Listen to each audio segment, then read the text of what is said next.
Julia Joe, my Mila Guajo, never net on the rock. They were giving go, they were giving go, they were giving go, oh, they were giving go, they were giving go, they were giving go, they were giving go.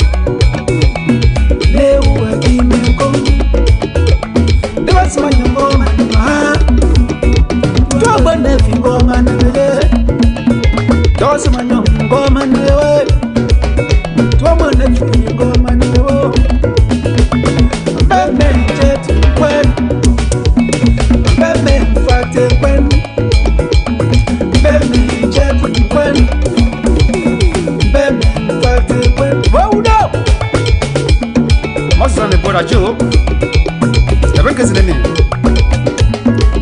Sing a make you live some sepuo. Sing a bojonjo sepuo. Sing a friend of vessel please sepuo. Sing a friend please sepuo. Sing a make you live some sepuo. Sing a bojonjo sepuo. Sing a friend of vessel sepuo. Sing a journey when they miss some sepuo.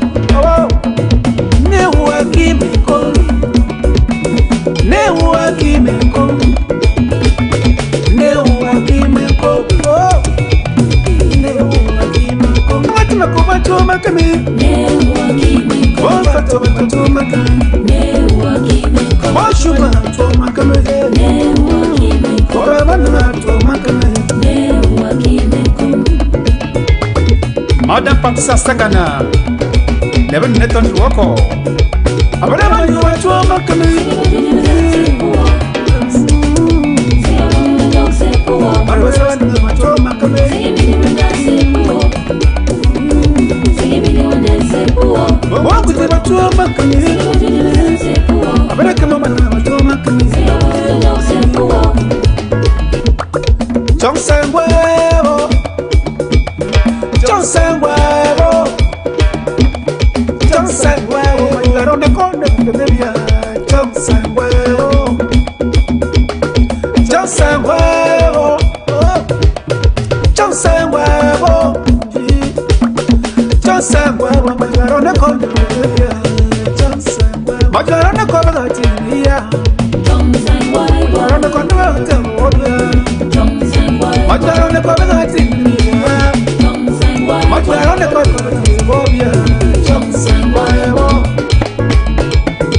c'est pour filer va chutaka. Ajo, même petit. Johnson Weo, Johnson Weo, Johnson Weo, ma tu la ronde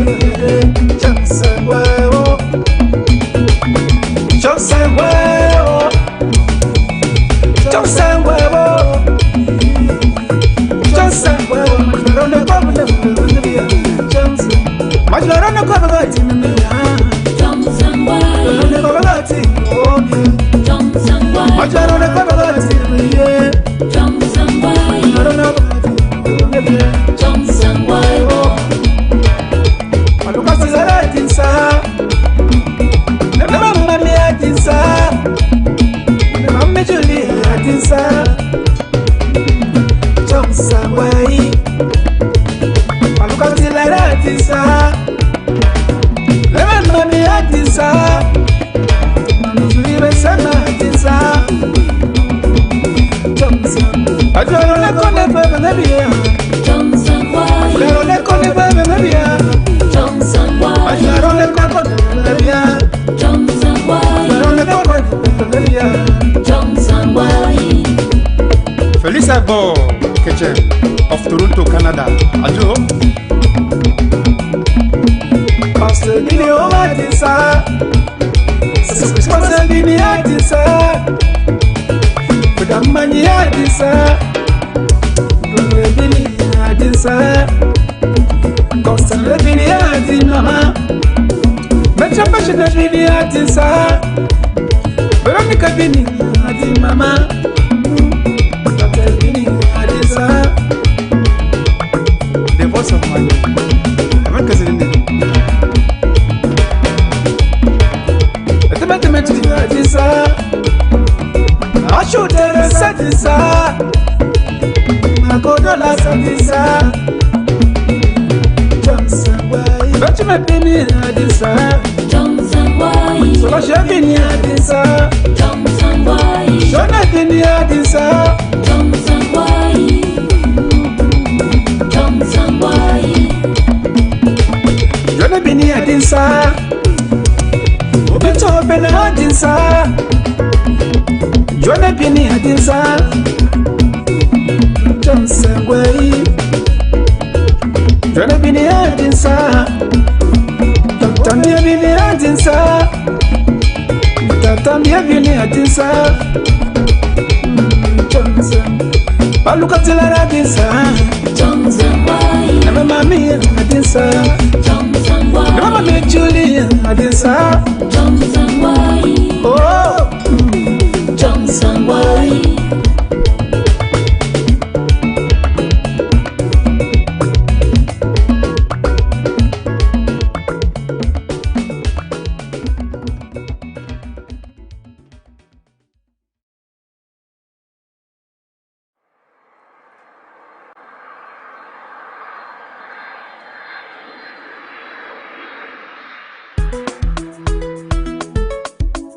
Mr. Sona, Raffaele, and Evika, Vivian Orok.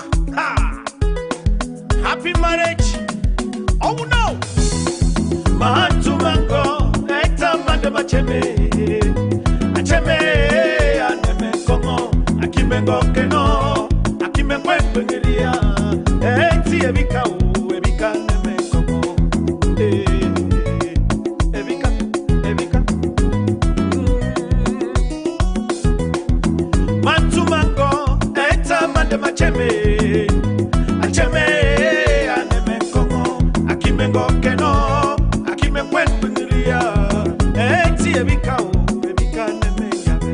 Membe mantumango me, eta mandema cheme. Acheme, aneme kongo, akimengo keno, akimengwe pengeria. Eti Evika u, Evika neme kongo. Menevika, Yekwetio. Hey, Evika, Evika. Seseko John Campbell, Orok. May you are so rest in peace. Membe mantu mango me, eta mandema cheme. Acheme, aneme kongo, akimengo keno, akimengwe pengeria. Eti Evika u, Evika neme yabe. Amwa werepe, kanyenya kwene. Muna kevente, achinye chigavane cheke. Menang penta, ngiva megetria. Eti Evika u, Evika neme yabe. Ekongo ye kime, ekime. Ekongo ye kingemea, ekinemea. Ekongo ye kime, ekime. Ekongo ye kingemea, ekineme. Ashi, nsakaniwa. Ha. Evika. Mrs. Orok Eberesia, USA. Mankanawa. Seseko Joseph Mbu, my old man. Ha. Man of the people. Oh no. Evika, Evika. Beangwa werepe kanyenya kwene. Muna kevente achinye chigavene cheke. Menang penta ngiva megetria. Eti Evika u, Evika neme yabe.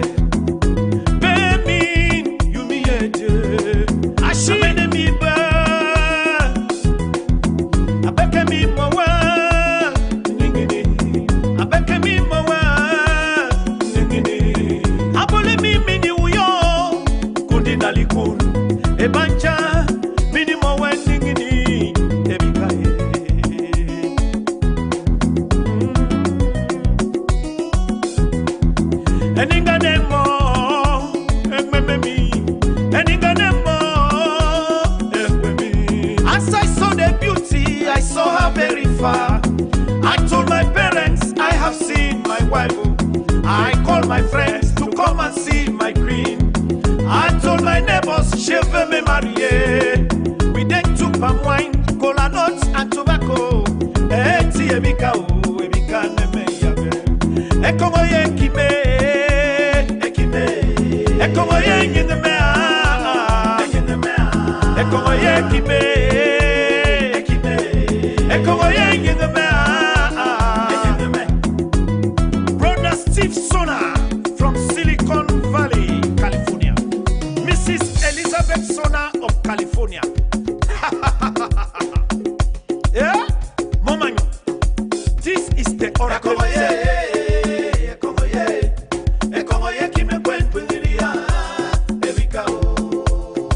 Etando Momanyo the governor.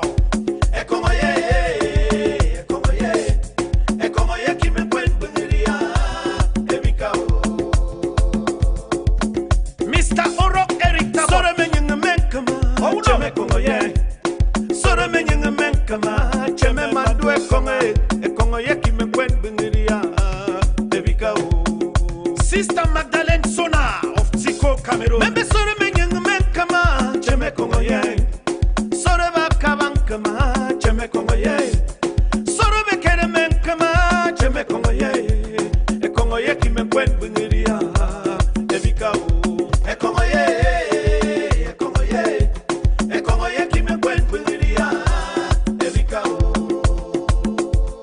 Dr. Oro Kingsley Jang of USA. Oh no! And you need a man the macho, a Congo come. And you never man my walk away, a Congo come. I walk away a choco, I feel it come see a Congo yaki me quen bendia.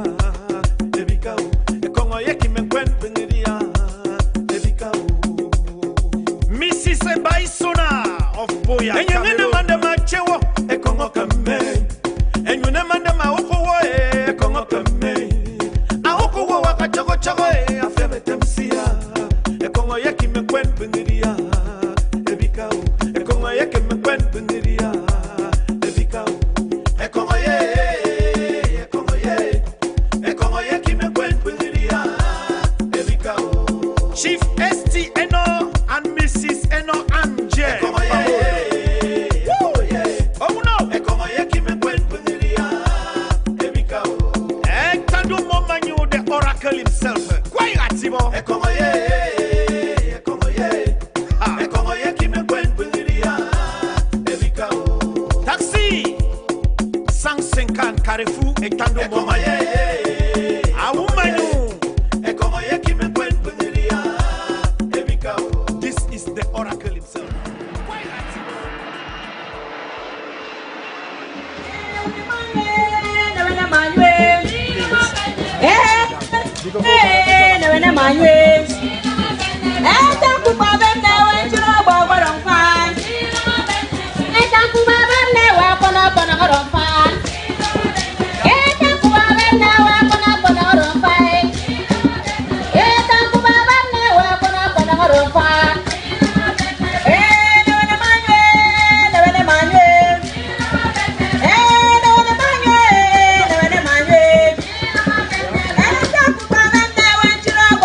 Fine.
Who dances?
Carefully. Chinese are ruling the Chinese land. Japan is ruled by Japanese. England is governed by Englishmen. America is governed by Americans. So Africa must be ruled by Africans. I wanna know the land. We must rule from Cape to Cairo. We must rule our purpose land. I say, we want to know who owns the land. I want to know who owns the land. Aslan, hey, Papa Aslan, Papa Aslan, Papa Aslan. It must be free. Angola want to know who owns the land. Mozambique want to know who owns the land. Namibia want to know who owns the land. I say, Soweto want to know who owns the land. Zimbabwe want to know who owns the land. African freedom fighters want to know who owns the land. Papa Slam. Now listen to the history. We've been here since creation. We've been here since creation. What else do I know? Since the time of sun and sand. Since the time of moon and stars. Since the time of air and sea. Since the time of men and things. We must run from Cape to Cairo.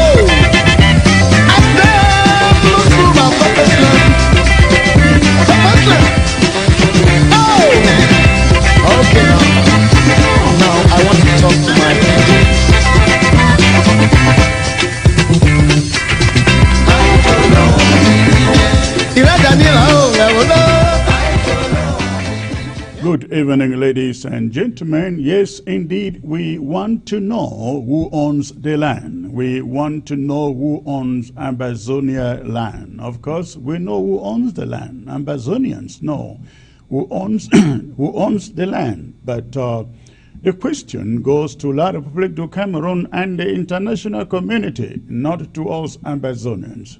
Again, it's a pleasure to be with you today. Good evening, all of you joining from Ground Zero and, of course, Ground One and everywhere in the diaspora in all of Africa. And I'd like also to welcome all of you viewers joining me from across Africa, talking about Sierra Leone, Liberia, Angola, Gabon, Equatorial Guinea, Mali, and everywhere, of course, Nigeria. Thank you for tuning in to ABC. Again, this is going to be one of those exciting broadcasts, and I'm going to be talking about, I'm going to be presenting to you a very special message, ladies and gentlemen, concerning our struggle, the Ambazonian struggle, the struggle for independence and freedom for the people of the Southern Cameroons, former British Southern Cameroons, now called the Federal Republic of Ambazonia. Again, I welcome all of you. It is going to be very, very exciting. Please, I'd like you to stay tuned. Do not go anywhere. I will be right back.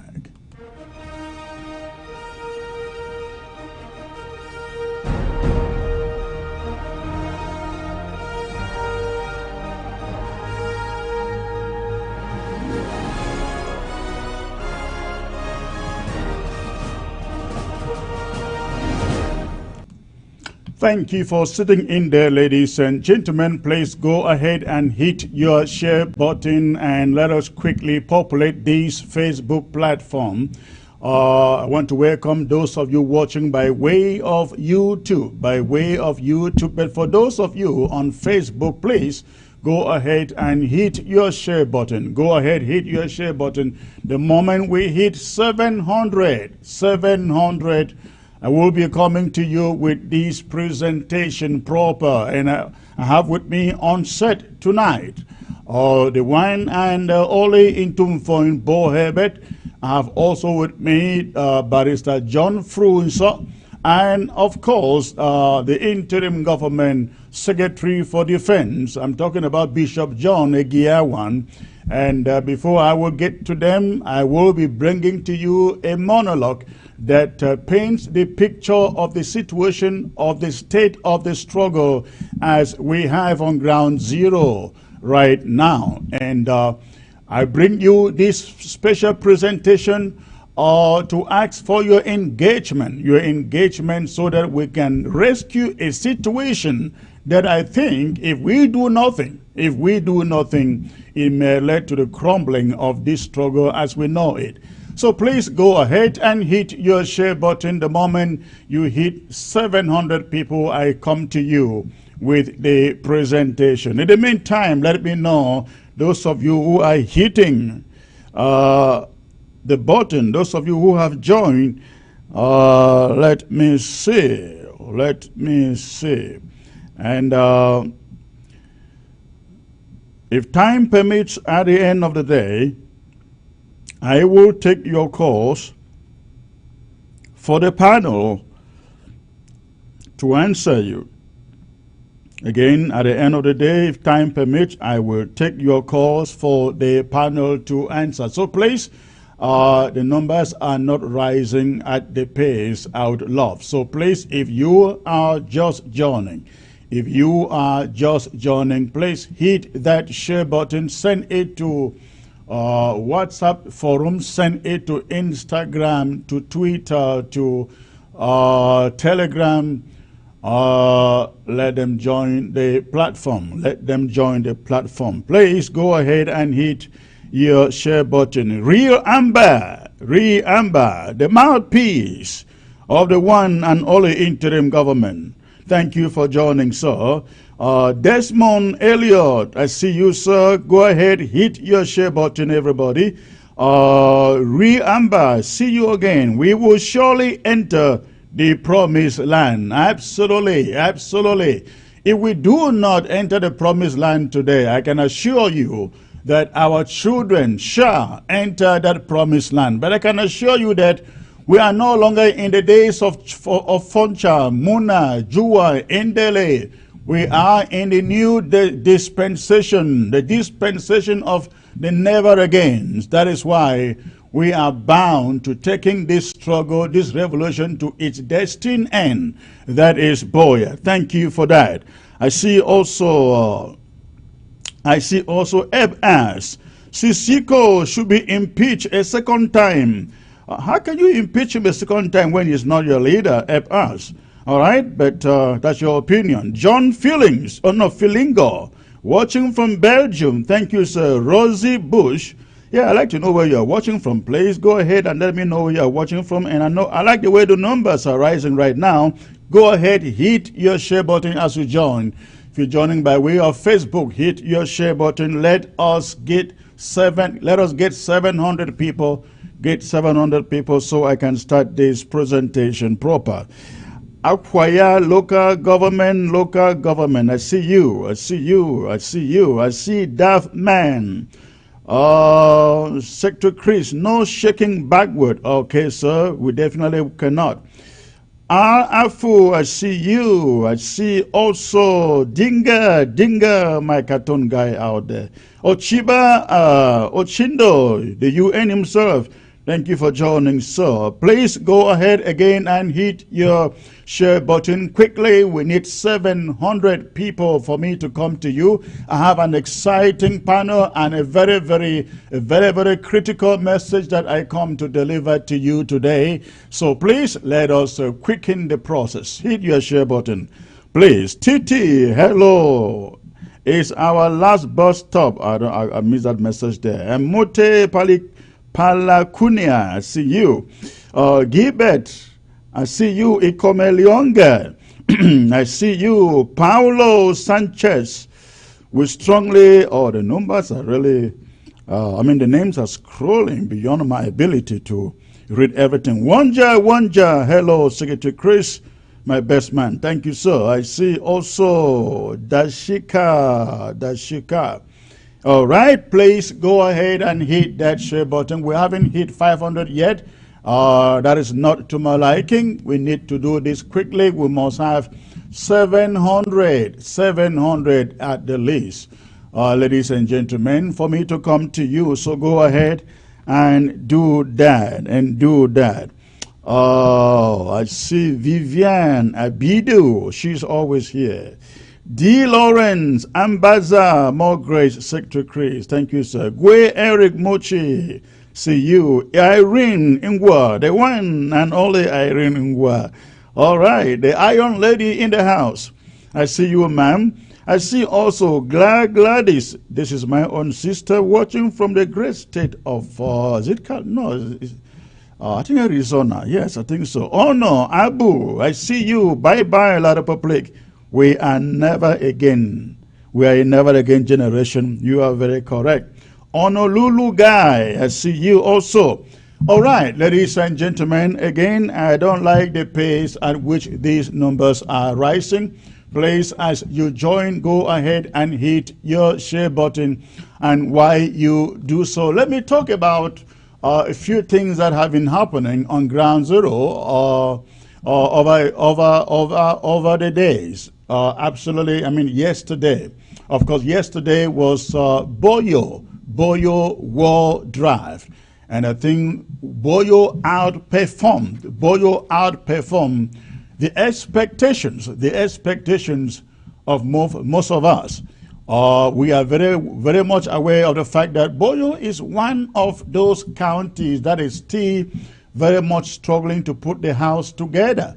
Boyo, Menchum, Meme, Fako. I think these are the counties that are still really struggling to put the house together.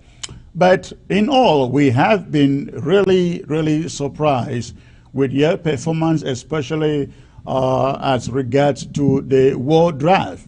Yesterday, Boyo drafted 113,000 and the balance, I think it was about 113,000 that was drafted yesterday by Boyo County. That was another message sent out to La République du Cameroon, telling them that Boyo will not be left out in this struggle to free Ambazonia from the fangs of La République du Cameroon. That was a lot of money, ladies and gentlemen, a lot of money. And that is one of the things that is making La République du Cameroon tremble when they continue to see the amount of money that we are raising every week since I think about a month ago to prosecute this war. That is the reason they are rushing, calling for a ceasefire. Where we do not raise money to rush ahead to call for a ceasefire. We will use that money to prosecute this struggle, prosecute this revolution, and if need be, by this time next year, we shall again be raising more money, not until La République du Cameroon meets us on the conference table, on the negotiation table. No ceasefire to a war that we didn't ask for. They asked for war. If they want a ceasefire, they know what to do. They should withdraw their troops, shut down their camps in our territory. Get back to their own territory. And our boys, we have nobody to fight against. Absolutely, that will be a natural ceasefire. So, ladies and gentlemen, that is what Boyo did yesterday. $113,000 to defend that county. And I know Boyo happened to be one of those strangleholds of La République du Cameroon. I think they got some, because that is the home. That is the home of what is his name again? The former prime minister, the bald hair guy. The name is running off my head.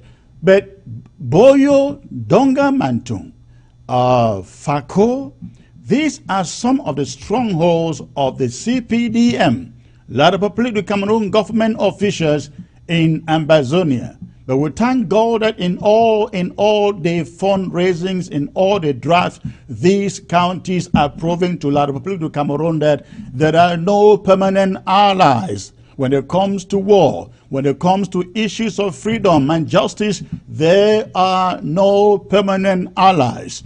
Thank you, Boyo. The next stop is K-Town, Meme County, of course. When you say Meme, you are referring to K-Town. K-Town is a real deal. K-Town should be able and ready to give us draft at least $200,000, ladies and gentlemen. When it comes to all of Ambazonia, when you talk in terms of size, you're talking about, in terms of population, I think you're talking about Bamenda first, and then Kumba second.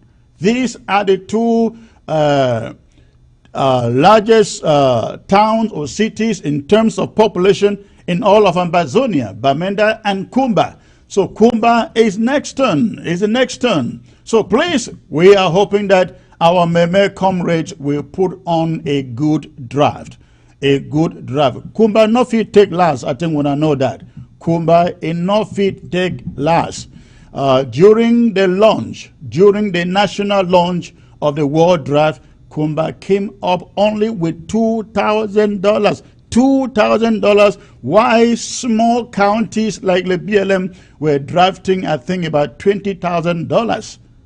Kumba, you have a challenge. Meme, you have a challenge. Everybody from K-Town, you've got a challenge coming up on Sunday.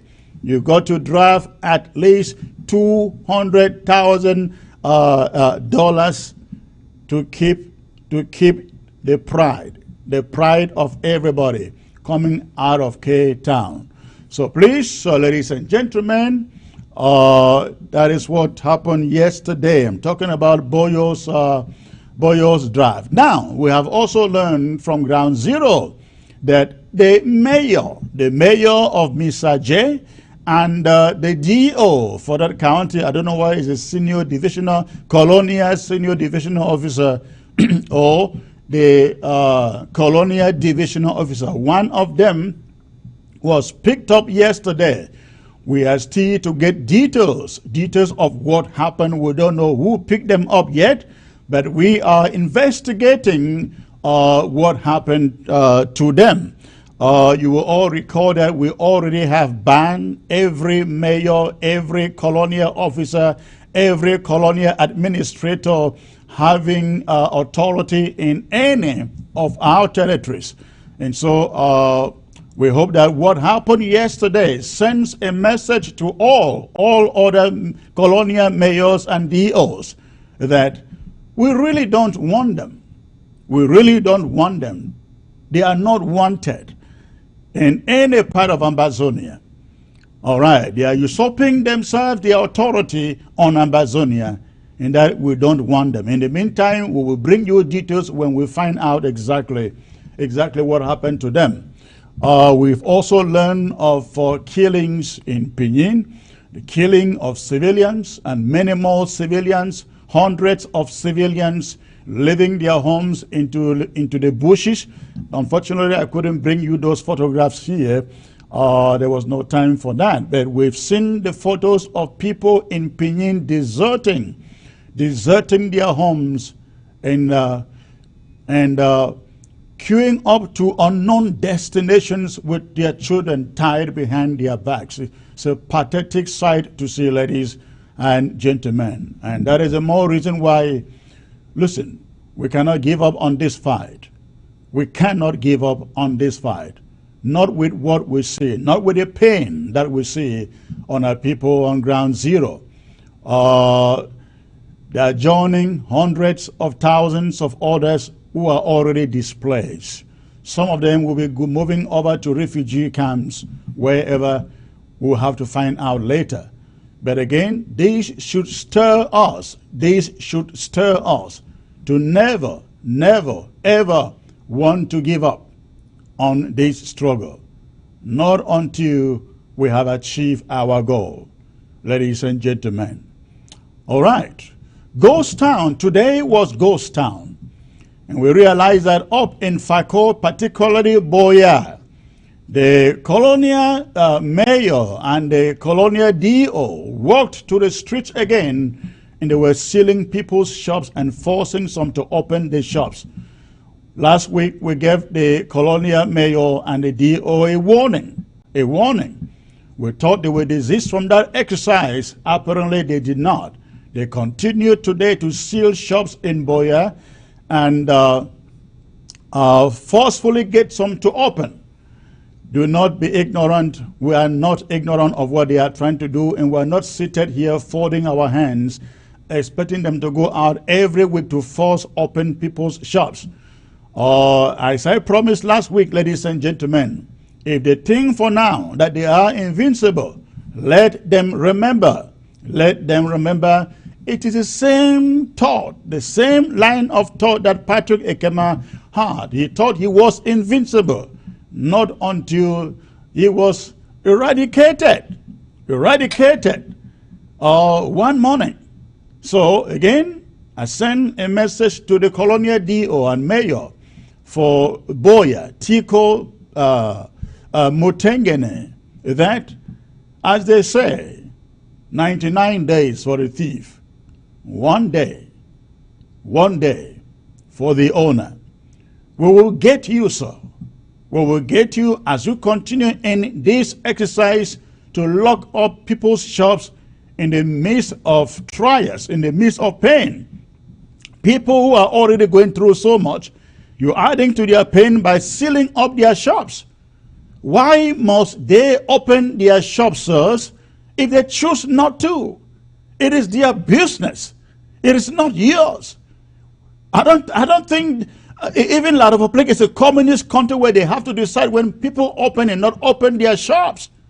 So you have no right, absolutely no right. Nobody has any right to seal a single shop anywhere in Ambazonia. Ambazonia isn't a communist country. So we are watching you, and I can assure you from here that you will pay for what you are doing out there. All right, ladies and gentlemen, without taking any more of your time, I will bring to you the presentation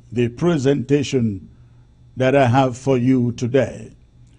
And while I go about the presentation, please continue to hit your share button. Continue to hit your share button as I bring you this presentation. This is a very, very, very crucial and critical presentation, and I would love every one of you to give me your ears and your attention. It is very, very, very, very important. Very, very important, ladies and gentlemen, fellow Ambazonians. In the words of Mayor Angelo, and I quote, "History, despite its wrenching pain, cannot be unlived, but if faced with courage, need not be lived again." The wrenching pain of our history almost always leave us with sleepless nights. The wrenching pain of our history has all of us in the predicament we as a people find ourselves in today. We find ourselves engaged in a senseless, costly war declared on us by people, our ancestors, people they told us were brothers. They say it is very difficult, if not impossible, to eat your cake and have it again. Opportunity comes but once, so they say too. Ambazonians, we may actually be the most blessed people under the sun for the opportunity we have before us to grab back our cake, our country, and our destiny. Today, 60 years after we are brought back to that point where we lost our country and lost our freedoms and rights. 60 years ago today, something happened that sealed our fate to La République du Cameroon. I'm referring here to the Ahidjo-Foncha Alliance that put the destiny of the Southern Cameroons on the balance. Ahidjo found a soft spot in gullible J.N. Foncha and persuaded him to become his vice president in the pretext of a more unified country. Having found a trusted ally in Foncha and then Solomon Mona, the one patriot left standing in Buea, defending our sovereignty, our identity and integrity, and the institutions of the Southern Cameroons, was in the person of Bobe Augustine Gomjua. He was thrown under the bus. The consequence was the annexation and colonization of our country. The cake was eaten. The opportunity was gone.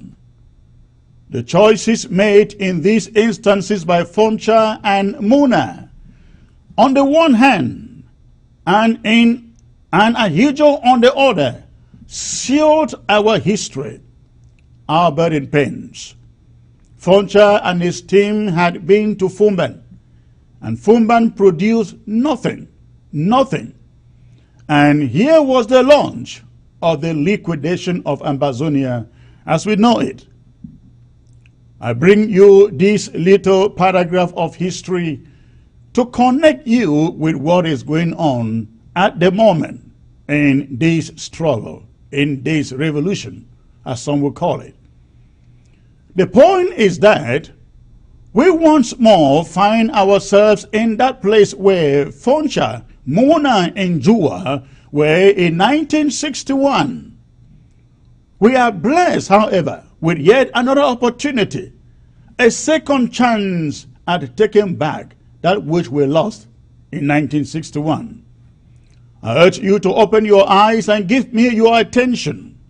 if our eyes are not wide open and our reasoning faculties equally not wide active, we may be bound for yet another foreman and another sellout.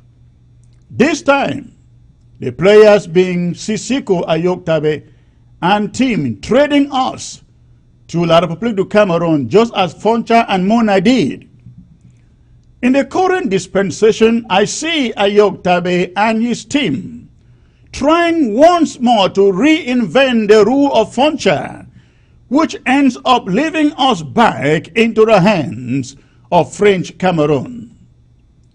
We are witnessing the replay of the game between Ahidjo, Foncha and Mona against Bobe Augustine Gomjua. The problem is that we will have ourselves this time to blame. Should we allow ourselves to be traded for a second time? If we truly want our country back, then we must fight this evil, this greed, and this opportunist with everything we have. On July 2nd, we learned of a certain closed-door meeting in Yaoundé between Sisiko Ayoktabe and La République du Cameroon government authorities, led by their intelligence chief, Maxim Iko. Essentially, like in the era of Ahidjo and Foncha, the 7 hours meeting had to do with the fate of our country, the fate of 8 million Ambazonians. It was about ending the war. The meeting was about ending this war. The meeting has been given many names and many interpretations too. Some call it negotiations towards a ceasefire. Some call it pre-talks to talks or pre-negotiations meeting. Ayoktabe has described it as the groundwork of foundation work to real renegotiations, and promised that he still stands for a free and independent Southern Cameroon. That's what he said. But many who have lost trust in Ayok have questioned the wisdom behind such preconditions in the first place. Though the preconditions they gave sound good in the ears, there is no logic, ladies and gentlemen, no logic in them, considering that the plan they engage in with La République du Cameroon goes against the recommendations of the international community, which calls for dialogue or negotiations without any preconditions. Without any preconditions. This presupposes that, be it a ceasefire or release of prisoners, everything ought to form part of the bigger picture, the negotiations that bring both parties to the table to discuss an enduring solution to the entire conflict. A ceasefire cannot be discussed before parties go to the negotiation table. Ayoktabe and company understand this. They understand that there should be no preconditions to any talks at all, but they choose to engage in it anyways. He wants to be the one. He wants to be seen to be the one. Or you want to be seen to be the one negotiating, even if it means selling us all once more to La République du Cameroon. But here is the problem in what Ayoktabe and his company are engaged in. And it didn't start recently, it didn't start today. This plot has been in the works ever since he was made president of the interim government of Ambazonia. We recall that the Naira 12 meeting was part of the plan that we see today. Remember that the Naira meeting was meant to be a negotiation, And it was all going to be between Ayok Tabe and La République du Cameroon agents who flew into Abuja from Cameroon, not even members of his own cabinet in that botched negotiation plan or meeting had an idea about it. It was all about Ayok Tabe and few others. By abducting them to Yaoundé, instead, La République du Cameroon hoped that they would torment them to submission and to compromise, which is what we see now. Thanks to the Tassang Wilfred among them, La République du Cameroon didn't immediately succeed to compromise them on arrival in Yaoundé. But once Maurice Kamto became their prison maid and touting credentials of president-elect waiting to be handed over power by the French, he was able to convince Sisiko that they can work together to forge a new Cameroon. A new Cameroon. However, La République du Cameroon frustrated Kamto's aspirations, and why he has come to the reality that he may never be president of La République du Cameroon, La République took over his playbook and began wooing Sisiko to its camp. Sisiko fell for it, albeit not ignorantly. Each time they picked him up for a meeting, he will come out and lie about it. Remember the late night meeting from which Sisiko said they were invited to explain why their appeal didn't take place? Since when the La République started inviting prisoners to tell them why their appeals didn't take place? Sisiko lied to us. We now know that was exactly when the pre-talks so-called started. That was when they started discussing with La République du Cameroon how to end the conflict without any international mediators. The meeting of July 2nd was only a build-up on that first meeting. But let me state this without any equivocation here. Sisiko and his team are human beings and deserve just the same right to meet and talk with any person or any group of persons they want to. They have the right to talk or hold meetings with officials or government of La République du Cameroon, insofar as those meetings are connected only to the subject of their own freedom. They do not have any prerogative to meet with or discuss or agree to any form of pre-talks or talks on behalf of free Ambazonians. It is our opinion that what Ayok Tabe and co. are currently engaged in with La République du Cameroon government to the post 1961 Ahidjo and Foncha-Mona relationship that dealt away with Jua to conquer the southern Cameroon is exactly what they are doing today. That is what it is. It is history all over again. It is history again. This can as well be equated to Fumban. Ahidjo went to Fumban with Foncha secured in his pocket. La République du Cameroon would want to go into any negotiations with Ayok Tabe and others in her pocket so that the outcome remains the same. One, an indivisible Cameroon. Ambazonians, God has given us. God has been so graceful to us, giving us a second chance to reshape our destiny. We ate our cake, but we have it back again. God is giving us a second chance to take back that which belongs to us. What are you going to do?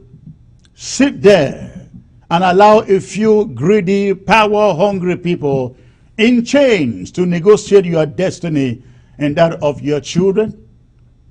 Ayok Tabe has never told us the truth about anything. he is certainly not telling us the truth about his dealings with La République du Cameroon. He didn't tell us the truth about his Abuja meeting. He didn't tell us the truth when they were picked up that night for a meeting with Iko. He told us they were invited to explain why their appeal didn't hold. He is still not telling us the truth about their July 2nd meeting. And that is why their communication minister could come out the following day to debunk the subject of that meeting. The truth about the July 2nd meeting is that they were negotiating, understand the word, they were negotiating peace with La République du Cameroon. They are negotiating an end to the war, an end to the conflict with La République du Cameroon. Ayok is saying that than for anyone else to lead this thing, he better spoil it for everyone. Calling for a ceasefire, that means you have called for an end to the war, albeit without an internationally negotiated settlement.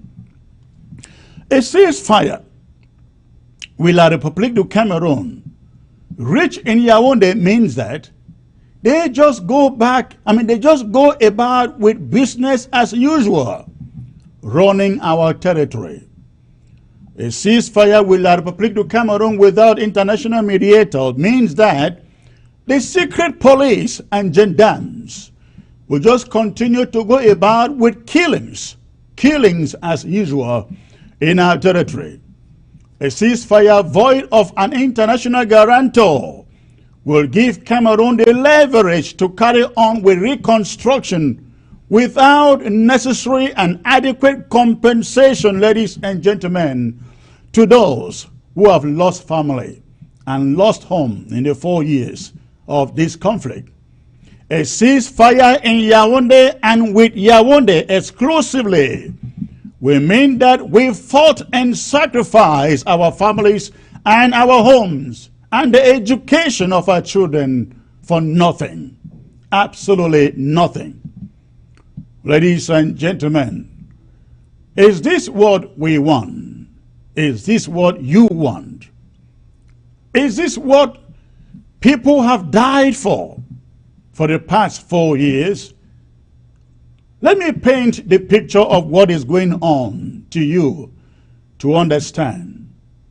Ayok Tabe is about becoming this generation's Foncha and ST Mona if he is not stopped. Again, if he is not stopped. He is about to sell us a second time. If all of you out there do not rise up vehemently and become vocal against what he is negotiating. Ayok Tabe wants us to believe that he is merely engaged in some pre-talks with La République du Cameroon. If that is indeed the case, why is he building coalitions home and abroad? And if he is not like Foncha and Mona trying to sell us back to La République du Cameroon, why? Why is his coalition made up of mainly one Cameroon advocate, and federalists masquerading as restorationists? Why is he forming an army on ground zero? For the record, these are the people behind Ayok Tabe's coalition. They are people you know, and they are no friends, no advocates for an independent Southern Cameroon. They are the ones who are on record to have opposed, ladies and gentlemen, opposed the genuine dialogue initiative called for by the international community for Switzerland. Every ally of Ayok Tabe is against the Swiss dialogue. They are the ones who keep on trying to sell a non-existent dialogue initiative by the Americans. The Americans have said they are not ready to mediate between the two parties anytime soon. They have endorsed the Swiss dialogue, and they are referring all parties to it. If you doubt me, go and read the tweet of Secretary Tibor Nagy yesterday, and you will get an idea what America is saying. Ayok Tabe's allies are Cho Ayaba, Neba Fontem, Aya Paul, John Ba Akuro, David Makongo, Agbo Bala, the famous South African cabal, and compromise activists like Nicolas Santos, Yusuf Foncha, and you can name more. Now tell me, do these names mean anything to you? Do you consider them as fighting or standing for a free and independent Southern Cameroon by virtue of their actions and utterances? Ayok Tabe is passing through these people, ladies and gentlemen, and plotting to set up an army of his own on ground zero. Right now, they are making phone calls to the restoration forces, the generals on the ground, coercing them to join forces with him, supposedly to fight La République du Cameroon. That is not their mission, ladies and gentlemen. This is their mission. Their mission is to fragment and handicap the fighting ability of the interim government, so that by the time they reach a permanent agreement or settlement with La République du Cameroon, they would have put together a visible army, which will then lay down their arms once Ayok Tabe says he has reached a deal with La République du Cameroon. The mission is to liquidate the fighting ability, the ability of the interim government to defend Ambazonia, and it will give Ayok Tabe the urge, his coalition, to negotiate exclusively and unilaterally for an end to the conflict with La République du Cameroon and in Yaoundé. In fact, we are learning that La République will supply Ayok Tabe's army with men and guns. The men will tout their guns and make public appearances professing allegiance to Ayok Tabe. Once an agreement is reached between La République and Ayok Tabe's coalition, Ayok's army will then lay down its arms, or lay down their arms in a public display of surrender for the cameras to beam across the world that Ambazonian leaders have agreed to a ceasefire and that they are laying down arms. Laying down arms. This is what is being cooked up in Yaoundé, if you don't know. This is what Ayok Tabe is not telling you about his meetings with Yaoundé. If we do not stand, ladies and gentlemen, if we do not stand up and be vocal enough against this move, he is about to treat us again as in the days of Foncha and Muna.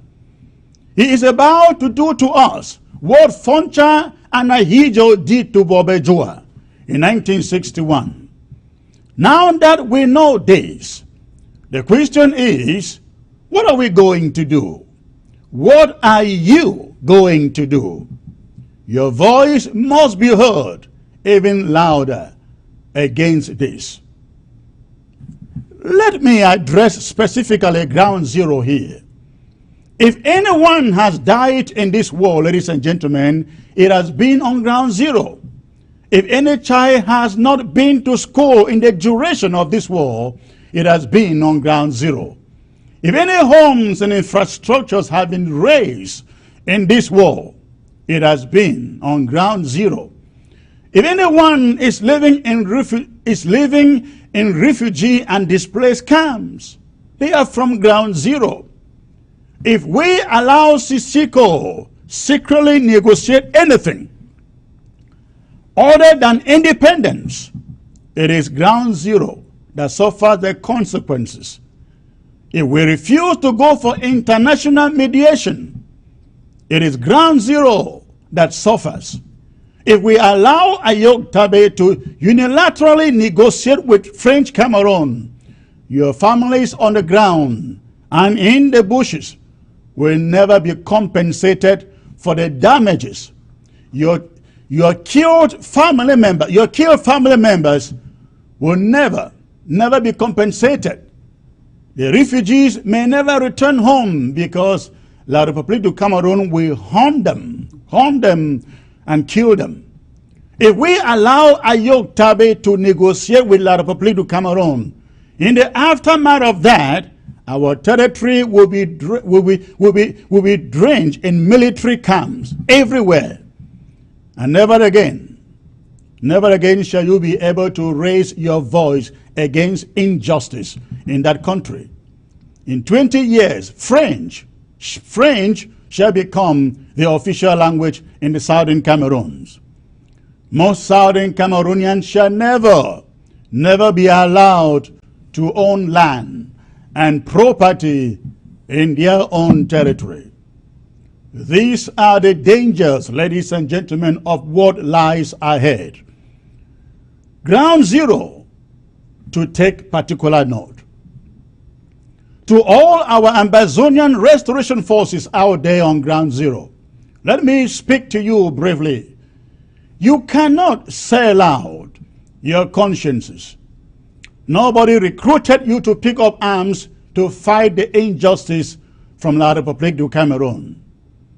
You saw the annexation, you saw the colonization and the marginalization of our people, and got inspired by it to take up arms, to defend them, and to defend your own freedoms. In the course of defending them, many of your brothers in arms have paid the ultimate price. They have been killed.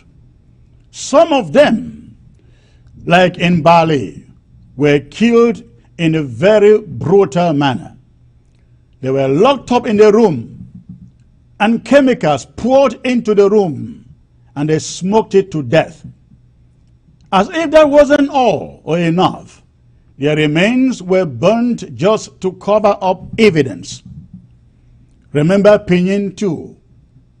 Remember Teke, Ekona, Batibo, and you can name more.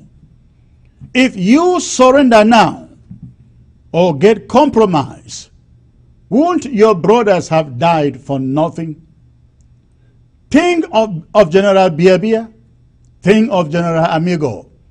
Think of General Chacha. Think of General Ivo. And the list goes on and on. We have no idea when this war will be over.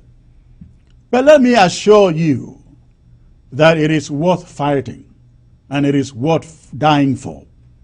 You should refuse to be bought over, only to be asked to lay down your arms, a slave to French Cameroon.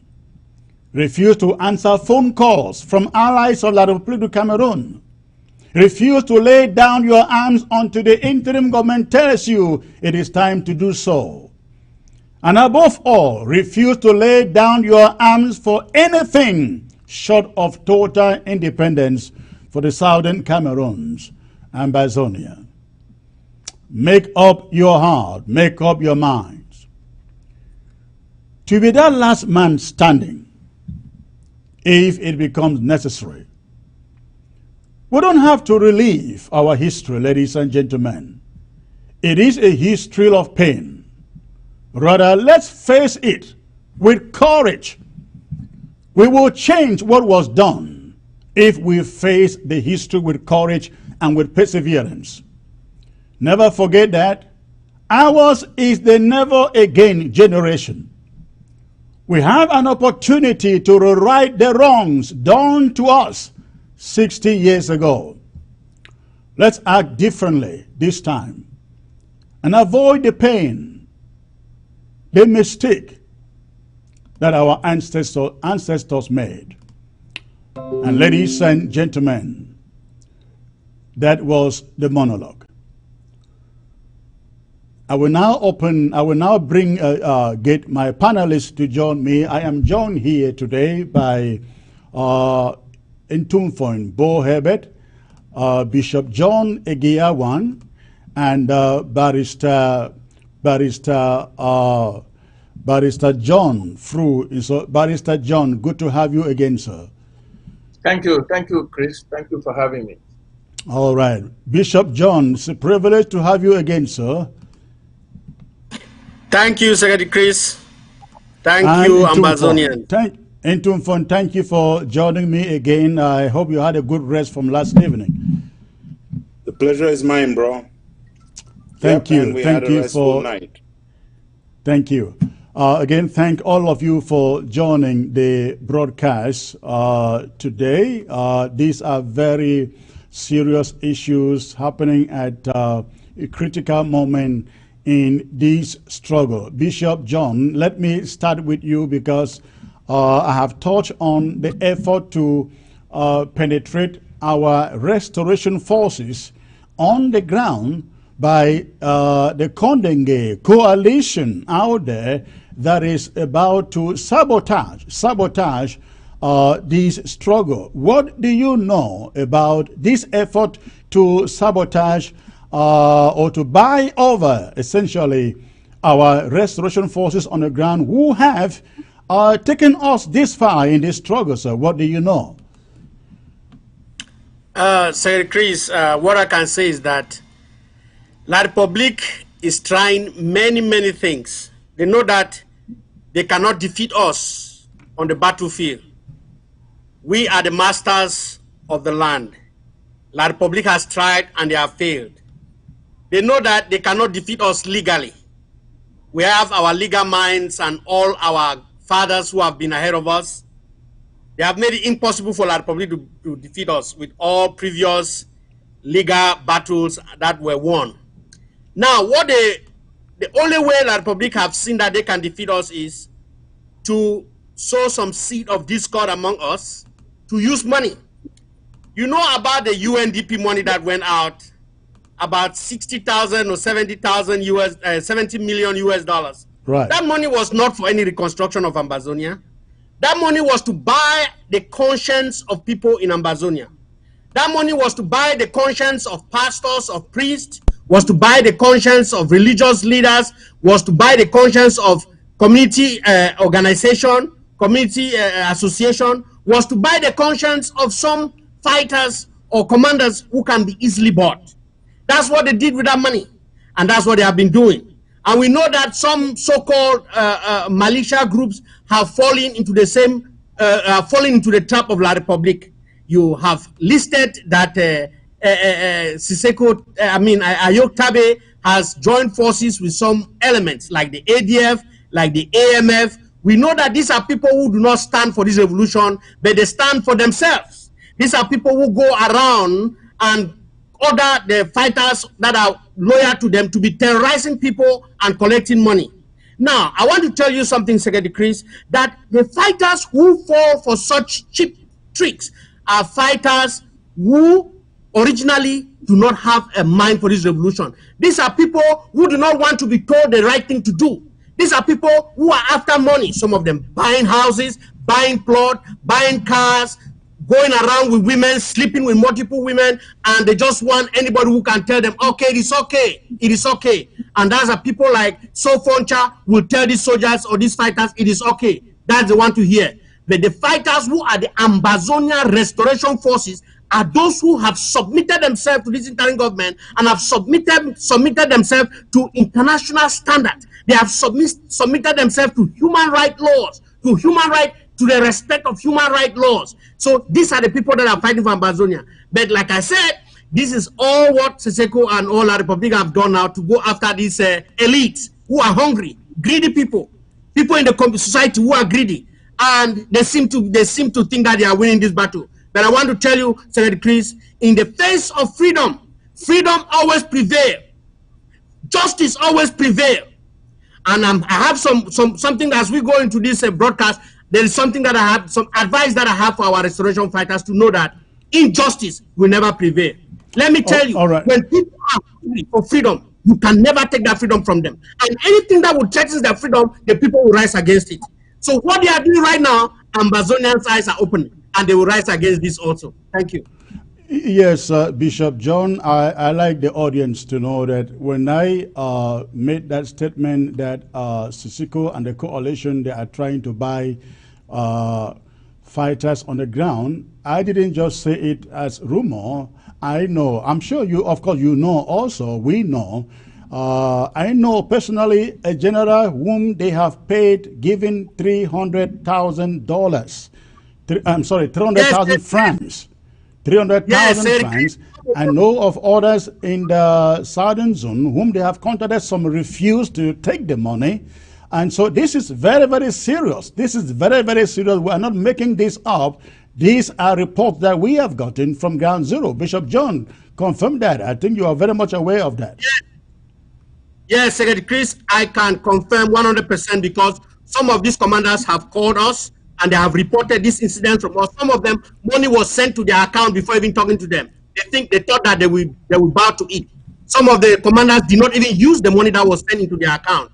They all called us. They have been calling our commanders on the ground, trying to buy their conscience. But the weak ones, some weak ones have succumbed. But the strong commanders who know what they are fighting for, the freedom of our souls, the freedom of our country, the freedom of our people, they have stood their ground and are not allowed themselves to be bought over by blood money. Now, we also know, Bishop John, we have seen, as I stated, some restoration forces come out in videos claiming loyalty. I mean, these are restoration forces who are known to have been fighting, sponsored by this interim government, coming out in videos pledging loyalty or referring to themselves as Sisiko's army.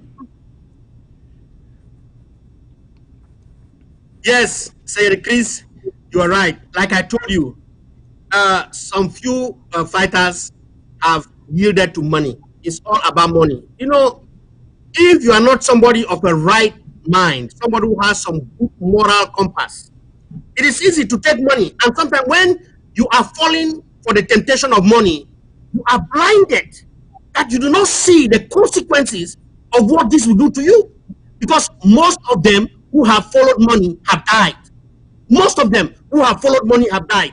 And these ones who are following money right now, they are also going to die because that is all our republic can do. Look, the thief come not but to kill, to steal, and to destroy. The devil will never give you anything for free. The devil, what our republic is doing is only trying to win this war. And they will use whatever they can to use this war. After they have used them, they are going to kill them. That's what is going to happen. I'm just sorry for those fighters and commanders who are allowing themselves to be bought over by money instead of standing for freedom. In Tumfoin, I have equated what Sisiko and his team are trying to do to what happened in 1961 between Foncha, Mona, and of course against Jua. Tell me if I'm wrong. Am I wrong in that equation? No, the comparison is accurate because the Southern Cameroon's delegation walked into Fuman with some people aware of what they were going to debate and others not knowing what they were going to debate. In any case, they negotiated in a prison. It just happened to be called Fumban. And today, anyone negotiating either in Kondengi prison or in the living room of the Archbishop of Yaoundé or anywhere in the Cameroons is negotiating in a prison. I also would like to just say at the beginning here that I think that there's too much importance being paid to something that has no significance at all. If Sisiko were to walk out of jail today, freed by La République du Cameroun, his value will go from 2,000 to 0. Because that is what happens to everyone that La République has let out of jail. Because they let you out of jail as a hostage. You can go and ask Neba Fontem, you can go and ask Agbo Bala. They don't have a word to say. And in any case, the people of Ambazonia are appropriately advised with respect to the fact that nothing good will ever come of any union with anyone. And in any case, the people of Ambazonia are not asking the world or asking La République for something that La République has the powers to give us or that Siseko can obtain for us. We are asking the world to return to the people of Ambazonia a stolen state. And it is not going to be a deal done by one man or by several other people, because the negotiation could also happen with people who are outside of La République. Even that negotiation, if it surrenders Southern Cameroons, if it settles for less than independence, it will be null and void, and our people will fight on. So I don't think that there's much time to waste with respect to trying to give a high profile to something that is happening. I have said very clearly, everybody who is in jail should please feel very free to negotiate for their freedom. They need their freedom. They should try as much as possible to get it. They should also know that we are supporting them from outside. But they should not negotiate for any other thing, because any other thing is beyond their mandate, is beyond their capacity to negotiate. They have also tried to tell the people of Ambazonia that these negotiations will happen with people who live in the Cameroons. That is not possible, because those people, is not because they don't have the capacity to deal with the issue. It is because Mr. Biya still has a gun to your head if you live there. So we have an internationally mediated process. It is supported by the international community. Mr. Biya is running away from it because he doesn't have an argument to put on the table. And it is very clear that if Mr. Biya, contrary to what some have said, if he believed that coming to Switzerland will give him a slam dunk, that he would just come and win, he would have been there ever since. He's running away because he knows he cannot even put one argument on the table. When there was an international negotiation between Cameroon let me stop you there a little bit. You made a point why Mr. Biya doesn't want to get to the negotiation table, and I think it's the same point, the same argument I just made. And the reason why Siseko is trying by all means to sit down with La République is so that La République does not end up in Switzerland or anywhere else. And essentially it is about rebuilding a one and indivisible Cameroon. I can tell you, La République does not want to negotiate with Siseko. La République knows that Siseko cannot stop the war. They know that he's not in charge of the revolution. They know it. So they are playing games with him. This is what they do to prisoners. When they have you psychologically beaten, then they bring you to a point where you believe that they are going to uplift you, which is when they drop you. They are not negotiating with him. And I have been in a situation where they took us as hostage when Frundi was held under house arrest. I was with him over the 2 months. I traveled with him to France when all of these people pretended that they were negotiating with us. They were not negotiating. That is the same game that they play all the time. And Siseko can be a big boy by understanding that this is a game and allow his brothers outside and sisters to handle this revolution, or he can walk himself into the Agbobala trap or the Nebafontem trap. And we know what it produces. It just produces a lot of smoke. It doesn't produce anything. And this revolution marches on because they can see, anyone, anywhere in the world, can see the people of Ambazonia drafting. They can see the people of Ambazonia mobilizing to make sure that our people have the means with which to prosecute this war. Well, but I understand your argument, but if they can help Siseko and his coalition form an army on the ground, put arms, of course, my knowledge, what I understand is they will allow some of their forces, I mean La République du Cameroun forces, they will transform into amber boys, as they call it, dressed looking like amber boys. They will, because La République would never want to transfer their arms into the hands of any Ambazonian. They don't trust them. So they will have their boys looking like, transformed, dressed looking like amber boys, with their arms. Then they negotiate with Sisiko, call for a ceasefire. Those same army pretending to be Sisiko's army lay down arms and will just go back to the other side, get back into their uniforms, and a deal would have been reached.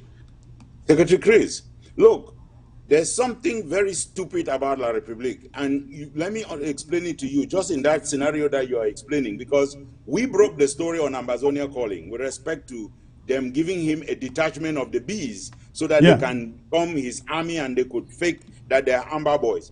So if you take all of La République's army and you borrow some from France and you bring some from Chad and you bring some from Congo and you bring some from Equatorial Guinea and you're using weapons that you have bought from Saudi Arabia and from Arab Emirates, and you are not defeating Ambazonia, it is going to be a faction of the B that you are going to now put together and you are going to defeat Ambazonia. They are joking. They know that they are joking. And they know that there is nothing for them to do. And Sisiko, if he plays that game, he will be playing the wrong game. My brother Sisiko, the job you have to do is to tell these people that you will walk out of jail to go to a free Ambazonia. You are not one of their citizens. You should not be negotiating anything with them. You don't hold their nationality. They have no right to hold any law against you, because from the moment that you denounce their nationality, their own law tells them that you lost that nationality immediately. So they have no right to impose any of their laws on you. You are not a citizen of their country. Barrister John, let me turn to you. I have stated that Sisiko has never told us the truth. He has never told us the truth from day number one that he got into this trouble. Be it Naira, be it the meetings in Kondonge, he never tells us the truth. Naira was supposed to be about some negotiations with agents coming from French Cameroon, and the same guy, Iko, was in the middle of this. Then you remember the meeting in which they were picked up late in the evening, and they went and hung out for about 6 hours. They came back and they asked Sisiko, hey, what was this meeting about? And Sisiko said, they invited us to tell us why our appeal did not come up. Now, in this other meeting of July the 2nd, Sisiko comes out and tells us about their meeting, the 4 points, but the following day, their communications minister comes out and says, no, that wasn't the real subject of this meeting. When are we going to hear the truth coming out from these guys? Secretary Chris, thank you very much. I saw this coming. A year ago, I declared that Sisiko was compromised by La République of Cameroon. And for the 10 months plus that I spent with him as his lead counsel, I tried to find out what they were doing in Naira Hotel. And Sisiko, in his usual style, dismissed me outrightly and said, how does that help my situation now? You say, Chris, I also said I went to Nigeria to do the cases, to do the case for them, along with my senior colleague, Barrister Femi Falana, and Oru, my junior colleague Oru, from Nigeria. And while in Nigeria in one of my trips, I was taken up by two Nigerian lawyers, and they told me something that I have been keeping, but I will just give you only two words. It had to do with negotiations and money. And it was a setup. Are you saying that is what Falana told you? No, not Falana. Okay. Some Nigerian lawyers who knew me took me out for lunch. It was about negotiations and money to change hands. And you remember that Atta Milan, when questioned, he said the matter was too delicate to talk about, was too confidential to talk about. Right. Sisiko has never told us what he was doing in Naira Hotel. First point. Second point, like you rightly said, I did declare that Sisiko was talking to Ayolo Bondo and come to. Right. Even though, I mean, a good part of Ambazonians from Manu took me for an enemy. They wanted my head. But today, the whole story is developing. Look, the first fool is not a fool, but the second fool is an absolute fool. Sissoko was set up in Naira Hotel because of his love for negotiations and money. And he didn't learn a lesson when you picked him up.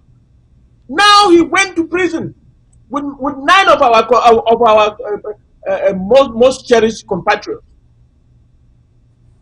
And they lured him into a meeting, and he came and lied that it was about adjournment.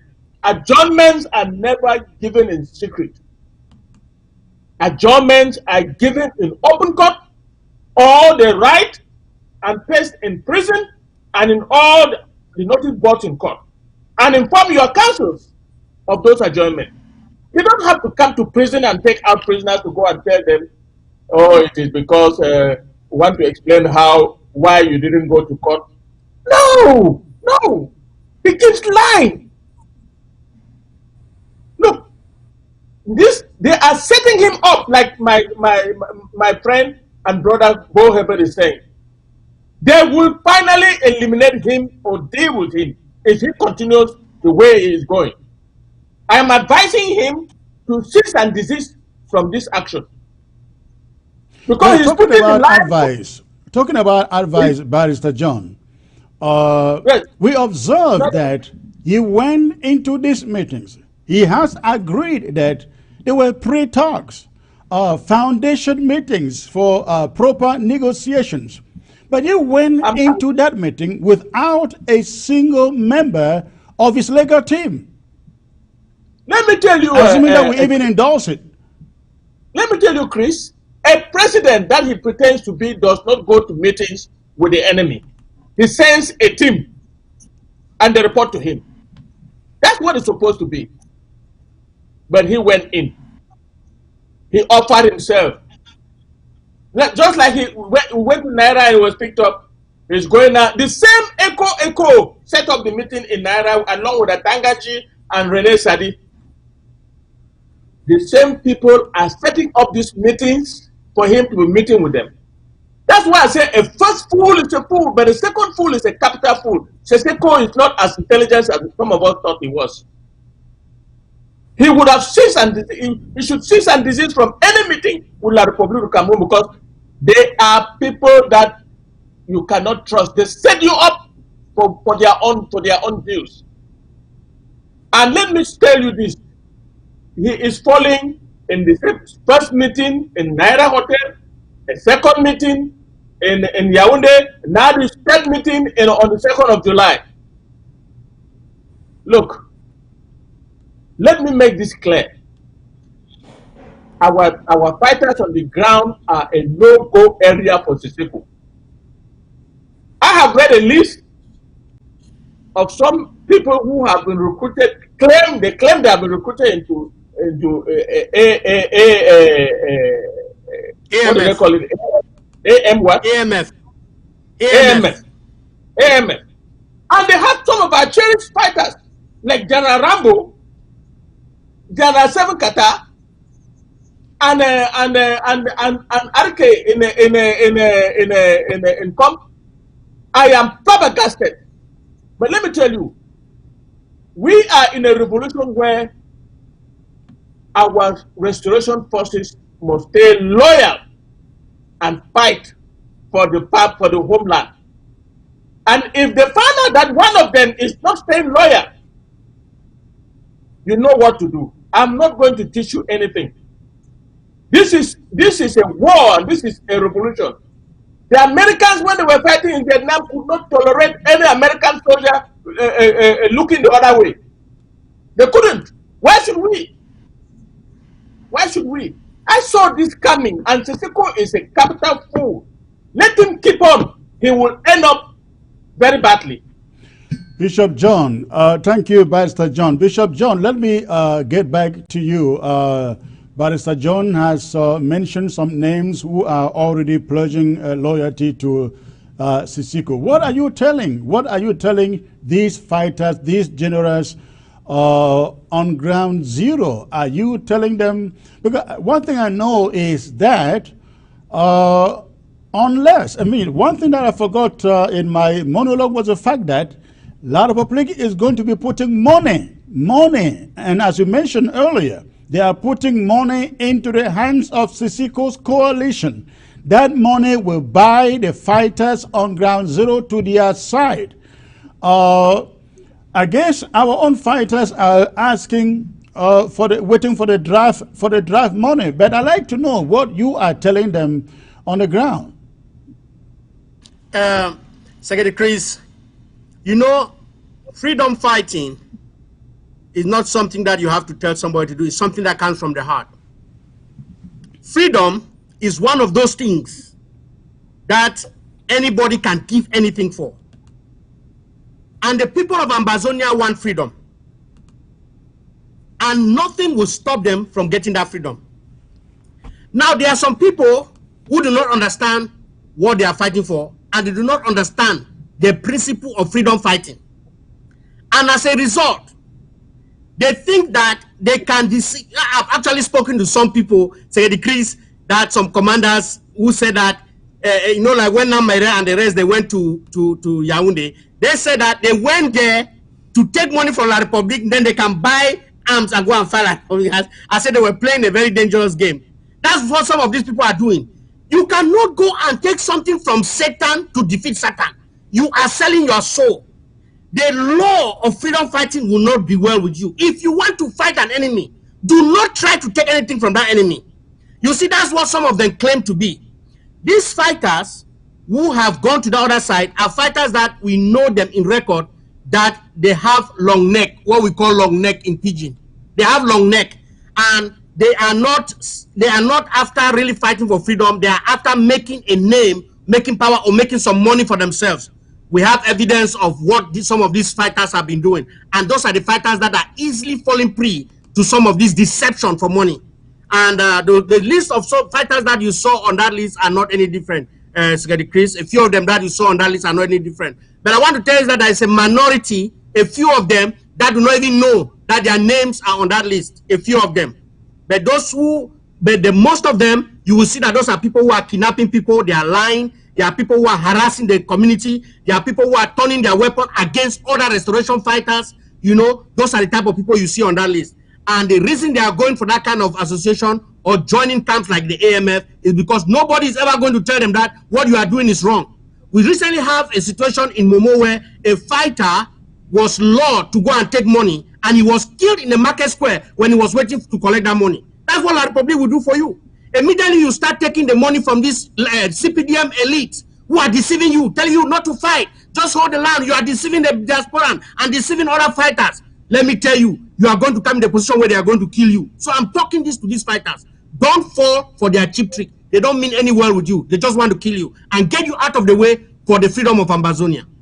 When fighters begin to step out, make videos, audios, paying allegiance to Sisiko's coalition, what happens to the draft that is being made for that community?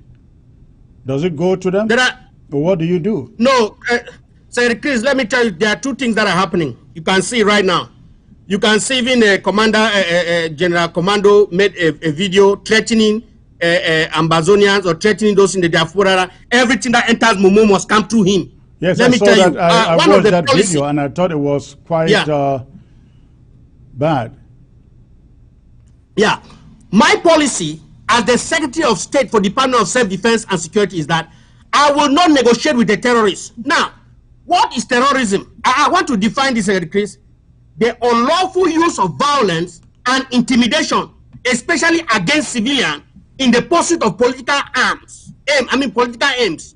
You see, what Commando just did recently and what other commanders are doing, they come and they threaten people because they are having gun. They say, I'm going to go burn your houses, I'm going to go arrest your family members, I'm going to go do this if you people don't do what I want. That is a terrorist. They are not restoration fighter. Anytime a soldier step cross the line into that point, he becomes a terrorist. And he's not good for this revolution.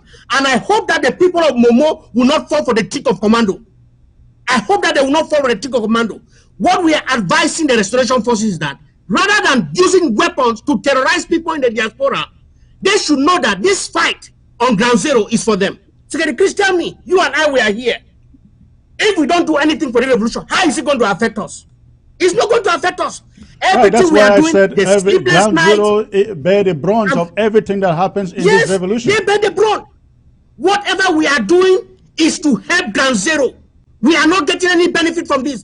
Even though there are some scrupulous people who stifle money or misdirect money into their personal account or into their personal business. We know it's a minority. But the bunch of us in diaspora, we are working for the well-being of ground zero. If these fighters will stay focused, they will appease everybody. I am telling them that, look, if you start terrorizing people's family, they will not contribute. They will not even like you. They will not give you money. How do you expect somebody to give you money when you are terrorizing his sister, or when you are terrorizing his mother, or you are terrorizing the family of his friend? Rather, because of that, they will come on video and begin to make threatening video and making demands. That is terrorist. That's a terrorist, nothing different from that. So what I am telling these fighters is that do not fall for that, because when they start doing that, this is what is going to happen, Secretary Chris. The Ambazonian people want freedom so bad that if any restoration fighters come in the way of their freedom, they are going to send that restoration fighter out. They will give that person over to La Republic. So I am telling these fighters that, look, the civilians are your first line of defense. You must be at peace with them. You must treat them rightly. You must protect them. When you protect the civilian, they are your eyes. They have many eyes than you do. And they will tell on La Republic when La Republic is coming. When these boys do this, you will see that even the families that are in the diaspora, they will be motivated to do more fundraising, they will be motivated to give more money, and some of these fighters on the ground, they will be well taken care of. Rather than going on their own to start harassing people because they say they don't have food to eat or they don't have. Some of them are taking this money and doing drugs and going after women. Some of them are taking this money and doing their personal business. That's not what freedom fighting is all about. So I am telling these fighters that, look, the drug money will not go to them. No matter how many trade commando does, he will not get drug money. I hope that the people of Mogamo are hearing me and the people of Momo are hearing me. Any soldier who does like that will not receive the drug money. The drug money is for those fighters who have been fighting with us when it was difficult. When we didn't have anything, they stood with us. Those are the legitimate fighters who are going to get something from this drug money. We are not just going to take the drug money and give anybody because they threaten to kill our families or threaten to burn our houses. It will not happen. You know, so that's the message, Secretary Chris. Ntufombo Herbert, I see you like itching to say something here. Please come in. No, I can come in because there's a few messages that I like to put. Number one is, yes, the war draft is great. It raises money. It could potentially provide funding for the war on ground zero. It could also provide military equipment for the people on ground zero. Right. However, I will insist, the real capital that will fight and win our war is the capital called blood. It is the capital called limbs. It is the capital called lives. It is the capital called, you know, going out there with your heart and fighting. It is not money that's going to fight. What all of these fighters have done so far cannot be paid for in money. There is not a single country that has had enough money to win wars. Otherwise, the United States would have won every war, and we know they did not. The French would have won all the wars against Algeria, Madagascar, Vietnam, and we know they did not. So money does not fight a war. For those of you who are on ground zero, you are fighting because if you don't fight, you're going to get killed. I know that for a fact. I know that if I was on ground zero now, I would get killed. So I have one choice only. You have one choice only to fight. So people on ground zero, please do your part in fighting. Number two, if you have got a gun, you are just lucky and selected by the people of Ambazonia to defend them. Put yourselves at the service of the people of Ambazonia. If you turn your guns against the people of Ambazonia, some of us are only good at documenting everything that's happening. You will face war crime charges. It does not matter that you are an Ambazonian. if you do any harm to Ambazonian civilians, you will face war crime charges, and we will be the ones to bring those war crime charges against you. If you have not learned what is international humanitarian law, it is important that you learn it. There are people on the ground who were trained as trainers who can help you. I'll say a third thing. There's a big danger to divide our forces on the ground by indicating that some of them are for Seseko. I want to caution that those lists, we have seen the technique under which lists are established. That's how the CPDM establishes lists. They get the people to pretend that such and such a person is against a particular movement. We have one movement, we have Ambazonia, and forces fighting under different wings of our broad movement, in my opinion, should find, at this moment that we have a war draft, they should find favor from those who are raising the money to make sure that all legitimate Ambazonian forces are furnished with resources to prosecute this war. We have to use it as a moment to unify our people and mobilize even more money from our people to support this war that's going on. My last word will be with respect to what we have been talking about with respect to negotiation, truth-telling, and all that. We know very well that the election of Seseko happened, if we can call it an election, happened in a hotel in Lagos where there were 27 people. He was famously elected in absentia. You know what that means, okay? It means that someone pulled strings somehow. It doesn't matter who. You will know that from that moment, everything that we tried to do to make this revolution clean, including bringing everybody back together, was brought to naught by his efforts. He defeated every effort to bring everyone together. He defeated every effort to bring transparency, because even when there was an audit and it was clear that Milan Atam was the trouble, we would not get anything. He defeated his own immediate collaborators, people like Tasang Wilfred. They did not know where the meetings were holding in Zaria. And for recollection, the people of Ambazonia should know that people of La République defense attachés were sitting at that meeting in Zaria. So that was already where the first deportation and rendition should have happened. But La République realized, okay, we can wait a little bit and we can put a fatter, you know, there's this thing that they say at home, you know, Arata die when I'm up final. We'll put a better bait on the trap and wait. That is how we got to Nera Hotel.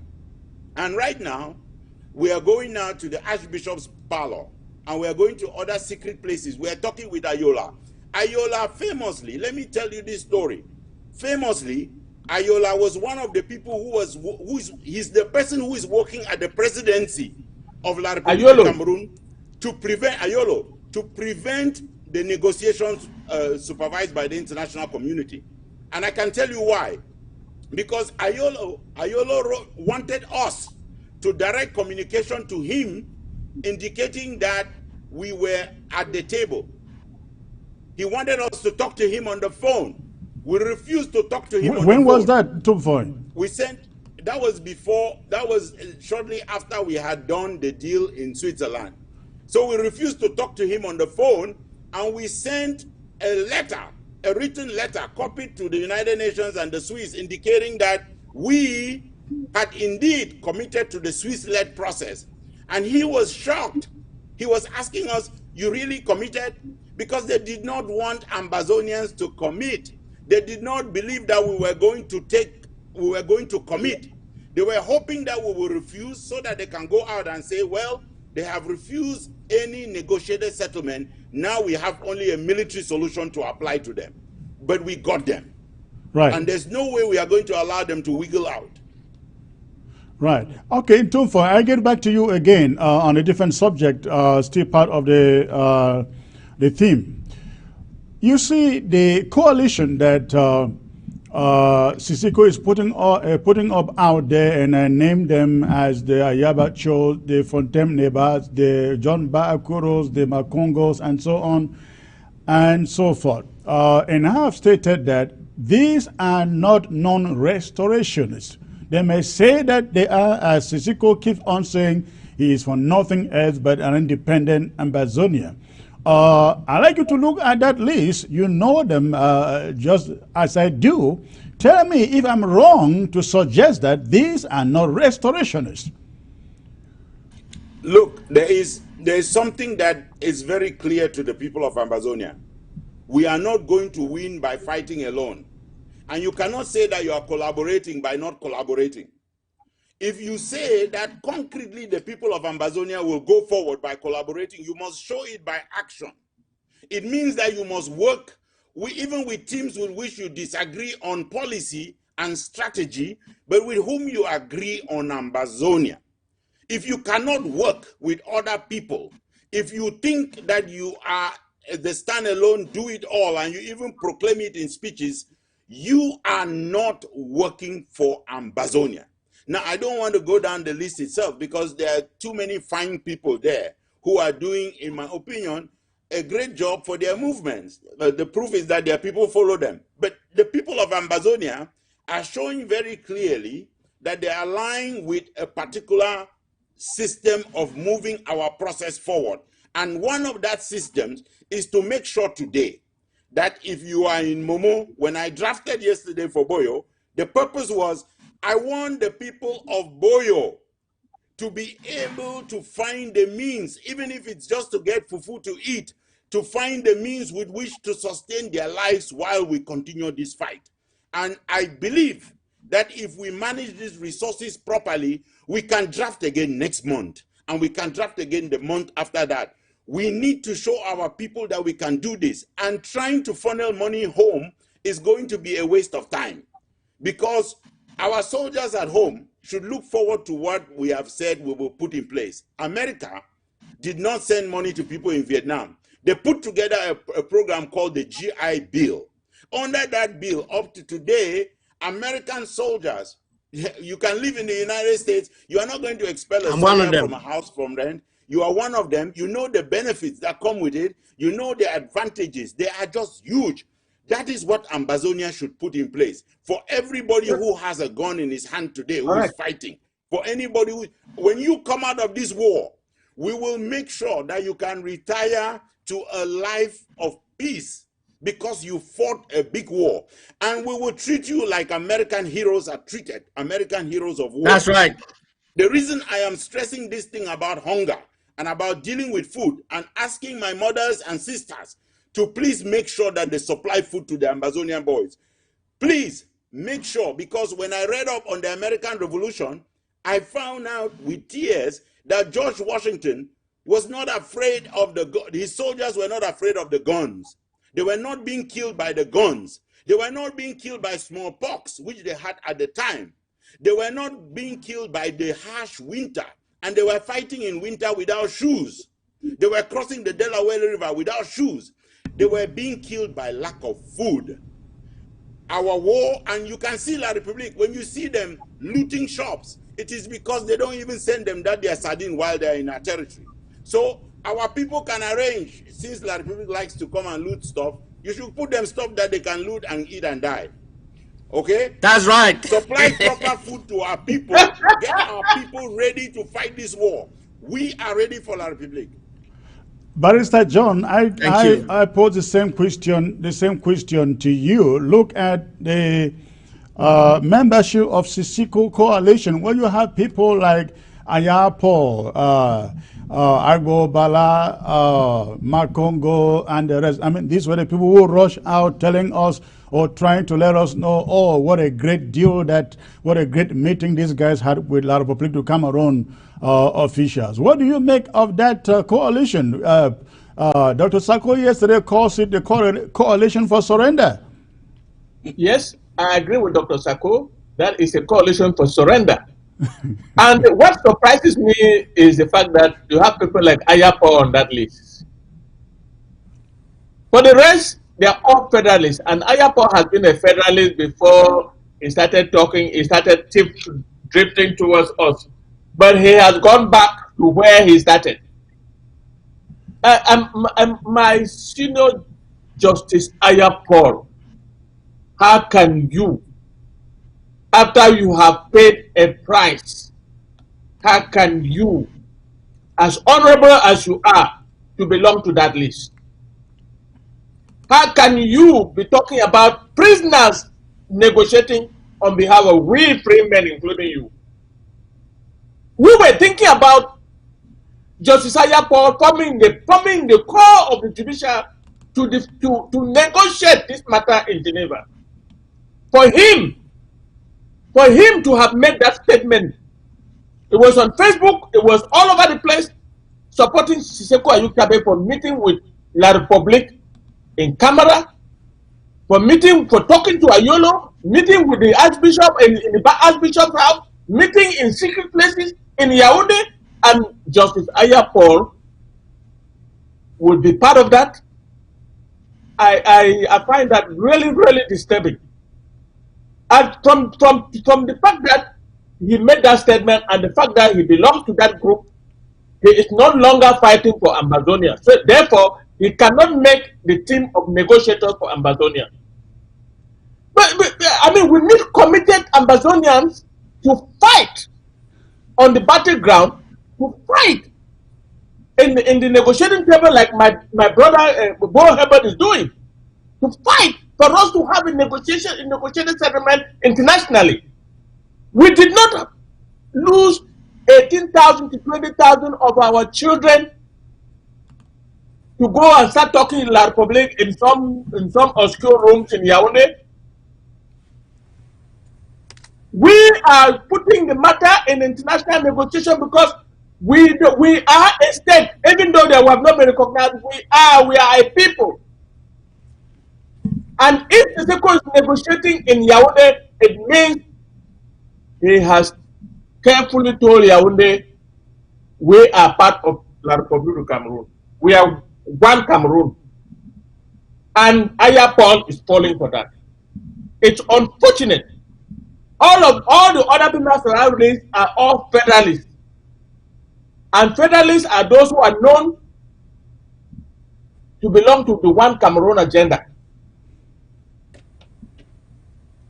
That is my only answer I can give you, Chris. But I am very worried about Justice Ayapor, and nobody should ever consider him as a credible Ambazonian. From what he has written and from what he has been saying, it's unfortunate. This is a man I respect. I respect so much. And for me to have been, it was terrible. Aya But has people been. people like Makongo and all that, those are non-federalists.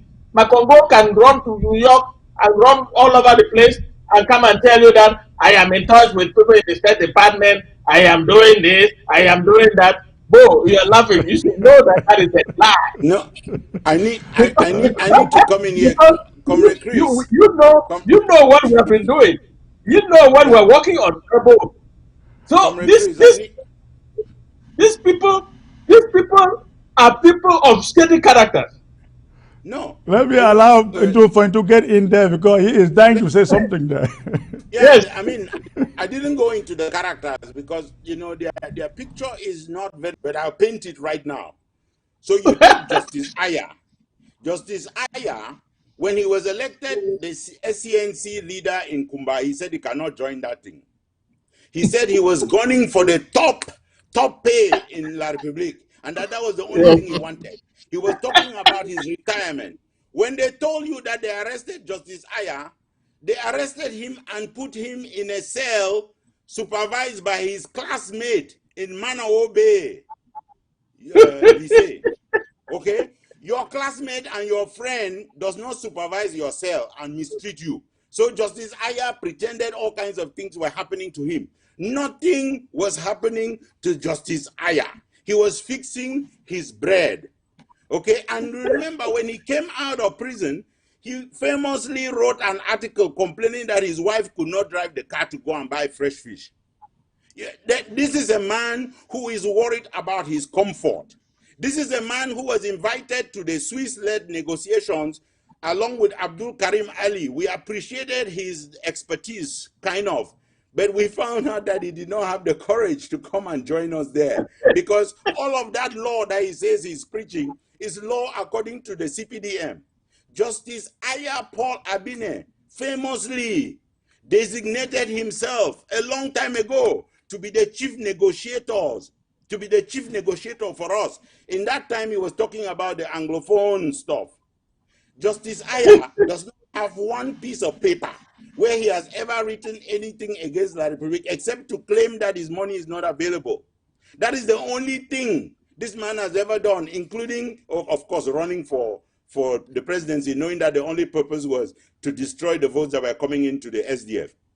I take a man like Makongo, David Makongo. You know, I know him kind of well, but not so well. But this is a Fay man. This is the guy who was famously the leader of the youth for Paul Biya in the university in Boya. The guy who ensured that people like Cho Ayaba and Ebenezer Kwanga were persecuted at the university. This is a guy who famously told me that we could connect in Ghana and get the Ghanaian government. We could work together. I went there believing we were going to work together to get the Ghanaian government to give us a passport of convenience so that Ambazonians whose passport runs out, they can use a Ghanaian passport in transit until we get our country. And this guy vamoosed. He did not show up. He has never come to any conclave. If you want to see him, okay, you will see him in one of those very colorful suits, you know, sitting and preaching some stuff. He will peddle some pictures. One time he sent a big message saying he had contacted a top official in the Indian army and that he was going to provide us with guns. This is a Fay man, and the people of Ambazonia should completely walk away from him. Now, I've got my brother, John Baakuru, of course. He's a journalist, he says so.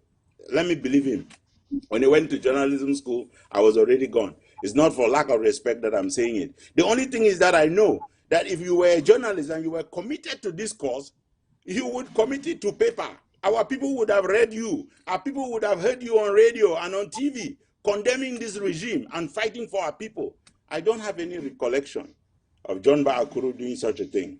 But I have big recollection of John Baakuru taking stuff hostage and trying to make sure that the Swiss-led process does not work. He's still doing it even now. And he's ganged up with people who are seen in pictures signing surrender letters in prison, like Nabafontaine. Nothing can come from these people. We need to focus on what our people are doing. And for my brother, my junior brother, Joe Ayaba, whom I love very much, and whom I know is a great fighter for this cause, but I know that he's also making some political calculations. And one of that political calculation was that since Seseko is in prison, I can inherit his people. And that has not worked.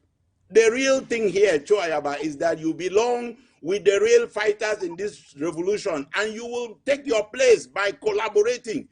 Come on the table, join your brothers, let's fight together. Stop doing this thing where you are dancing them by a dance. It doesn't work. No, he cannot. No, he cannot. This thing together. No, he cannot. That is a man who is known to have killed most of our fighters. He doesn't belong. I have a responsibility to make the appeal. And he has you have done your job. You have done your job. You have done your job. Sir Chris, I would like to point out also. Okay. I would like to point out also some people on that list. Like, not every fighter on Ground Zero is fighting for the revolution. You see, like a famous terrorist like Ekeko. Ekeko, who used to fight Indian. At one time, we thought that Ekeko was fighting for this revolution, but the guy was calculating. And the guy was amassing wealth, extorting cash from people, extorting money, sleeping with multiple women. I have report of all these things. And it came to a point where when he started being confronted, he switched camp and started working with the AMF. And what did he do? He started harassing all other fighters that were around him by seizing their weapons and putting out to himself, and then now taking control over the area, even right now in Meme. Then these are the people that are on Seseko's camp, or the Sewara Seseko camp, or AMF and Sofoncha. These are not fighters. And you see, these are people that if you go to get the history, Chris, of the terrorism that people are doing to our civilians, you will be crying. You know, these are not, so those people you see on those lists, they are not our fighters. They are people who have been fighting for their belly. Unfortunately, that blood money they are taking is what is going to bring them down. They are going to go down. All of them you see on those lists. And somebody said, "Oh, we should." One of the generals came out and spoke, and now he's hiding from his people. He came out and spoke publicly. He thought that it was going to be well with him because he thought he could get money doing that. But right now, he's hiding from his own people. You know? So we know that all those people, they are the minority. And I know that you are always going to get people like this in any revolution. You are always going to get a minority that believe in the enemy, or that want to serve their stomach, or that want to serve their own self. They are not serving the people. But I tell our restoration fighters on Ground Zero, the genuine ARFs, that please, as you stay focused, the Lord is with you. As you stay focused, like Comrade Bo has said, we will honor you. I keep telling you this every day. That's why I said we should document all these fighters. We should know who they are, their next of kin, because we will have to honor these people. A monument will be built for them in our capital, and every city in Ambazonia, we shall respect them because they are the ones putting their lives on the line for our freedom. And so we must honor them. We must not honor them now, like Comrade Bo has said. But when that time comes and Ambazonia is free, just like I, as a veteran of the United States Army, I am enjoying a lot in this country. That's how they will enjoy in Ambazonia when we finally get our country. They should know this, and they should not be rushing to go and sell their freedom, to go and sell their future, to sell their destiny for a couple of hundreds of francs. They should not do that. Bishop John, you should know that we're in a committee that we are going to immatriculate every fighter of ours on the ground. Right. We're going to immatriculate them. Yes, Bishop John, that's a very important point that Barrister John is bringing up there. I have heard, of course, for the matriculation of all the fighters on the ground, because when they leave, you know who has left because you have the data. Are you trying to do something like that? Yeah, Sir Chris, the Department of Self-Defense and Security has started doing something like that, and we are going on through that now. But you will see that we have some people who feel threatened by that because there are some people who have been lying and exaggerating. So they are very afraid that we are going to know who is who was on the ground. So they have been trying to resist this, but it's to no avail. It's not working. So, but it is for the good. They think that they are doing good. They are not doing good to these fighters. They are doing good to themselves, or they are trying to cover up. But for the good of the restoration fighters, I want to tell you that respect what the interim government is doing, because it is very, very important that we know who you are. Because if we don't know who you are going to miss out. Nobody, we are not down there to document. So we need you to know who you are, where you are, so that when that time comes, we will not pass you. You will get what you deserve, what you have worked for, what you have sacrificed for. Even if you don't get it, it will go to your children or it will go to your family. So please, make sure you are following your local government, you are following your county, make sure you are in the system and they know who you are. When we ask you for something, just give it because it is for your own good and for your future and that of your family. I think the idea of matriculation data is very, very important, because we cannot just sit here and assume we have fighters and we don't really know who is fighting for us. The leaders who are resisting the idea, does it mean they don't know their fighters or they don't have fighters? I said, Chris, there are some certain things that I don't want to discuss here, but there are few reasons why they do that. But most of those reasons are of personal interest. Yes, they are of personal interest, not of legitimate concern or love for the fight. Some people say the information will be compromised. The enemy. Who tell you that La Republic don't know that we have fighters? La Republic know these boys, know where they are. But you are they are saying that such information, when they give it, is going to compromise the security of the fighters. By the way, you are not sending the data to La Republic. It's for internal use. No, not to La Republic. We are going to create a database, a private and well-secured database for all our fighters with their immatriculation numbers. So that when the time comes, we know who died fighting for us. Exactly. Let me tell you something, gentlemen. Sorry to interrupt you. You see, Sir Chris, I was very amazed. When I left the United States Army, I'm a disabled veteran right now. Do you know that I went and applied for my disability, and those people had to dig records about me, right up to when I was fighting in Iraq. They have all that. You cannot lie on those papers. They will bring those records and justify your claims. Oh, it's amazing. We want to do the same thing to our boys.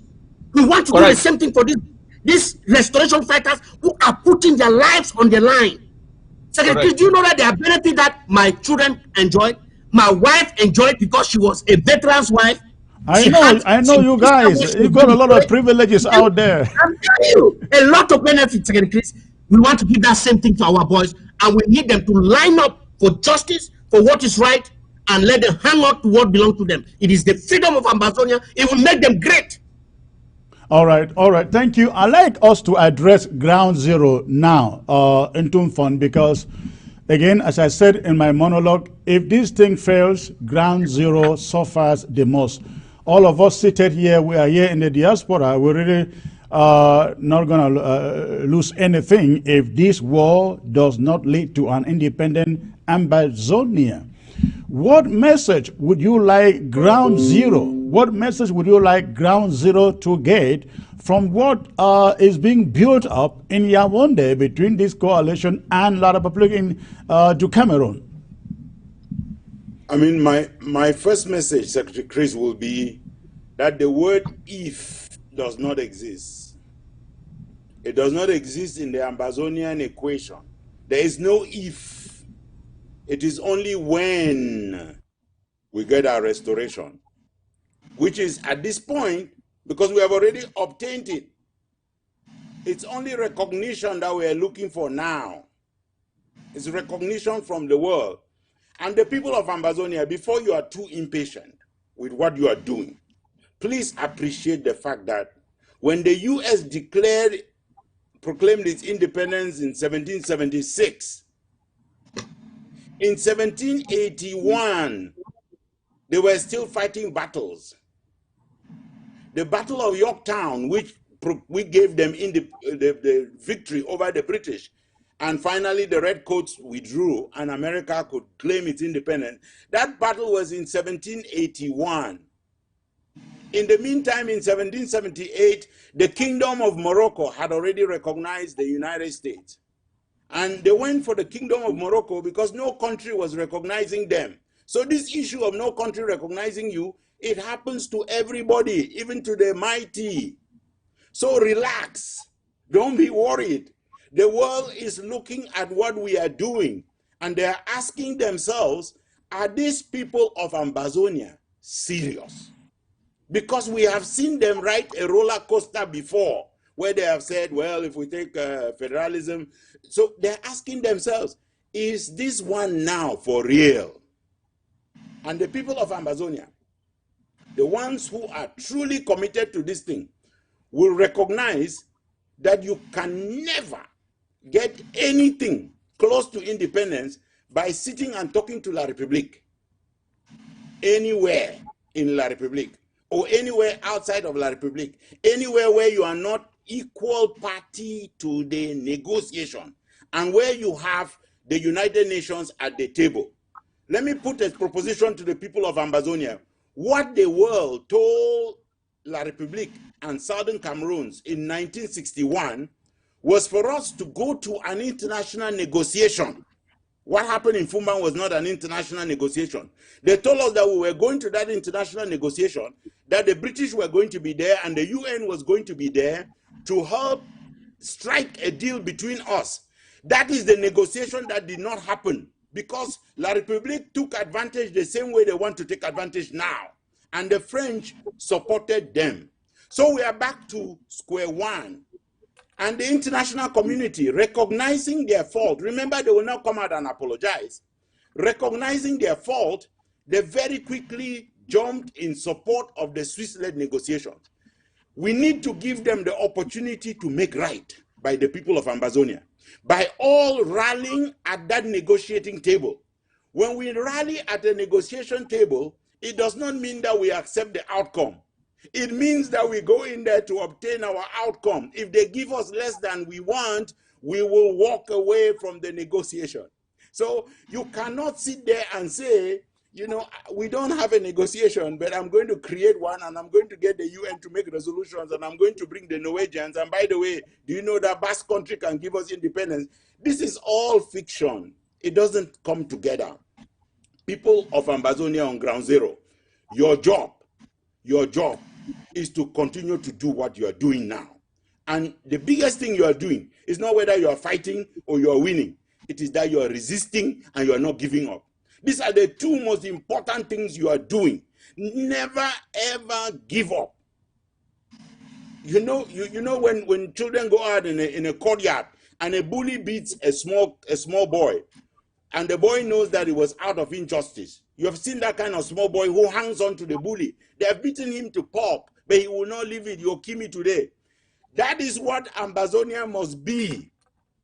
They will have to do that to us, and they will never succeed. So, people of Ambazonia, continue your job. People of Ambazonia, outside of Ambazonia, your job is to play the role of Joseph in Egypt when he was sold into slavery, and he became that person in the diaspora who could save his family, people at home in the middle of starvation. That is the role that the people in the diaspora must play. And you must play that role not by talking, but by action. So people, I want to see you working. I want to see you pushing this thing. I want to see you pushing diplomacy, pushing the legal aspect, pushing our boys on the ground, supporting them, and making sure that our parents at home are comfortable and that they know that we will never turn back. That this is one march to Buea with no possible reverse gear. We lost the reverse gear. All right. Thank you, Ntumfoin. Bishop John, please give your fighters on ground zero a message that should stick in their heads. Yeah, I have a few things to advise the fighters.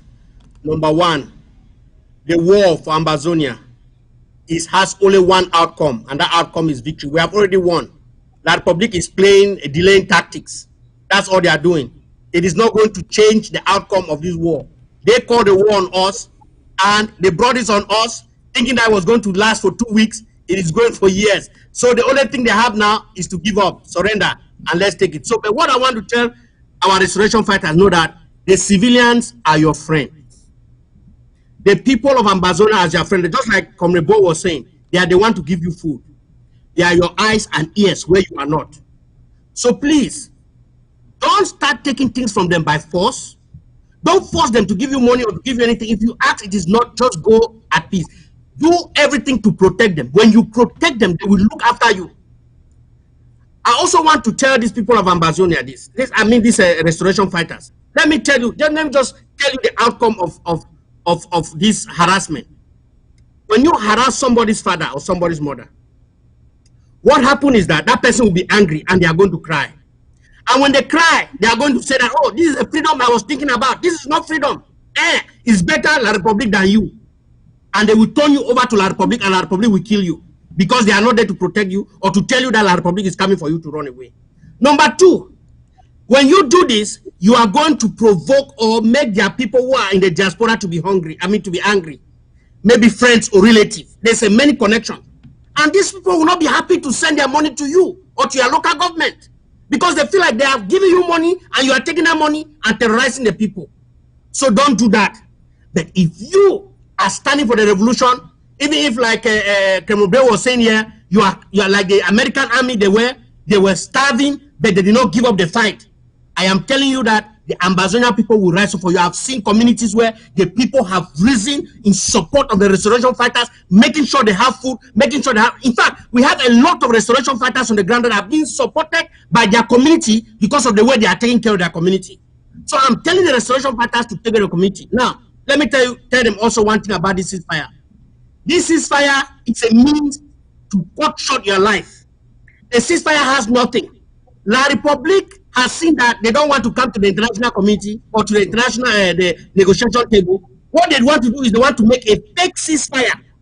And they are bringing you around all to think that they want to do ceasefire. You think that they are going to stop war. No. They are just trying to imprison you and to make you to sell your freedom and to go back to square one, even worse than where we began. So don't fall for that. They are cheap trick. The only way we can have ceasefire is through the negotiation table where we agree for our restoration, for our independence. La Republic leaving us alone and what they have to pay us for what they have done to us.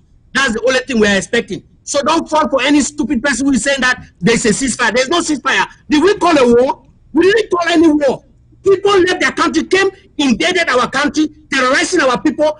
Look at what is happening in Benin, killing people, burning houses, sending a lot of people to the forest. And then Did we call for war? We are only defending ourselves. So why is somebody going to hold you responsible for ceasefire? If they want ceasefire, let them pack their war equipment and leave Amazonia. Let them pack all their colonial material and leave Amazonia. The ceasefire is not in our hands. We don't have nothing to say about ceasefire. We're only defending ourselves. If there's no republic, there's no need for to defend ourselves, and there'll be no any violence. So please don't fall for that trick. Don't fall for that trick. Stay focused, and we are behind you. Thank you. Thank you. I would like Barrister John to please pass a message to Ground Zero, about all these ploys that we see originating from Kondenge, from Yaoundé. We even see them passing petitions in prison in Yaoundé, all the way up to Boya for prisoners to sign endorsing what they are about to do. What message would you send to Ground Zero? Thank you, Chris. My brothers and sisters, my children, all still in Ground Zero and fighting for this revolution. The population of the Federal Republic of Amazonia on the ground, please listen to me. I'm one of you. I am saying that we are towards the end of this war. You have sacrificed both the lives of our children, the lives of our women, the lives of the unborn children, the lives of little children in Gabu and other places. Why should we settle for less now? So my advice is that stay away from our brothers who are in prison. If you see any document signed by anybody in prison, that document was signed under duress, and it doesn't represent Amazonia. Seseko right now is been captured and is under chains, both hands and feet. All he can do is to negotiate for those chains and for those chains to be taken off, but he cannot negotiate your future right now. Because, as I said before, he's compromised. I mean, be compromised not by his own but by his own willingness, but he's a prisoner under the enemy. My brothers and sisters, my children, my daughters, and the boys, please continue to fight, because we have gotten to the end of this fight. Like Bishop John says, there will be no negotiation of ceasefire coming from us, because we are not a state party yet. The international community is calling on La Republique to sign on to the ceasefire. And the way we understand is that even if they sign up, they have to still come to Geneva and negotiate the terms of that ceasefire with us. And we'll make sure that the United Nations sends protective interposition forces or the peacekeeping forces to protect our people on the ground. You people on the ground. Don't let anybody convince you about ceasefire, because there will be no ceasefire until the talks in Geneva. Even if the Republic now goes and signs the document that the United Nations is asking them to sign, it does not mean that we have to cease fire until we negotiate the terms. Because you can sign that ceasefire with the Republic, knowing what they are, they turn around and kill you tomorrow. All right, thank you. I am talking, and let me address a little bit the restoration forces. We are very thankful for what you have done so far. We are very, very grateful, and we continue to crave your indulgence to continue to defend your country. For those very few who want to sell this revolution for money, the genuine restoration forces, you know what to do. I'm not going to say anything more than that, but we thank you. We thank you for your service, and we are going to immatriculate all of you so that tomorrow we are going to compensate all of you for the sacrifice. We are going to make sure that you, even if you are dead, your family will be taken care of. We are going to make sure that You yourself, when this war is finished, you'll be taken care of. Please stay the course for us. I thank you very much. Thank you, Tom Foyn, Bishop John, Barrister John. Let's do this. I will open the phone lines for a few phone calls, maybe about 3 or 4. And I like to hear particularly from Ground Zero. So please, if you are watching from Ground Zero, we want to hear from you. You got a question, feel free to ask. But before you call, I would like you to turn down the volume of your set, turn down the volume of your TV, so that there is no echo or interference from the background. Before you call, make sure that the volume of your set is turned down. You have the number to call on the screen. Only WhatsApp calls. And please, you have 50 seconds to make your point. You don't make it longer than 50 seconds. So please go ahead and make your phone call. Any question, go ahead and ask. All right. Let's get to the first caller. Oh, I lost those calls. Okay. Let's see who is here.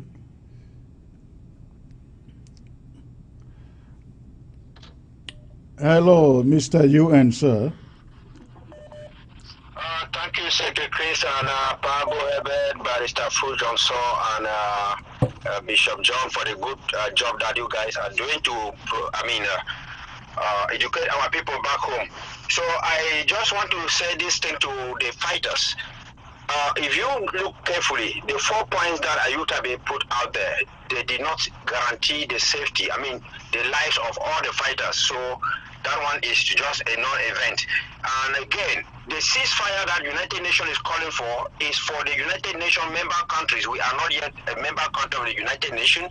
If they want us to sign the ceasefire, they should give us a seat in the United Nations. Because one thing is clear here. All the fighters who are against the population, can the population rise up and defend themselves? You can send any fighter who is terrorizing the population out of it. So my question I want to ask here to those who have been in the revolution for long, that we say that the Republic took their military and invaded our country. I want to know, why is it that we never had a military? Because all countries had a military. What stopped us, Southern Cameroon, from having our own military? They only say we had a police force and whatever.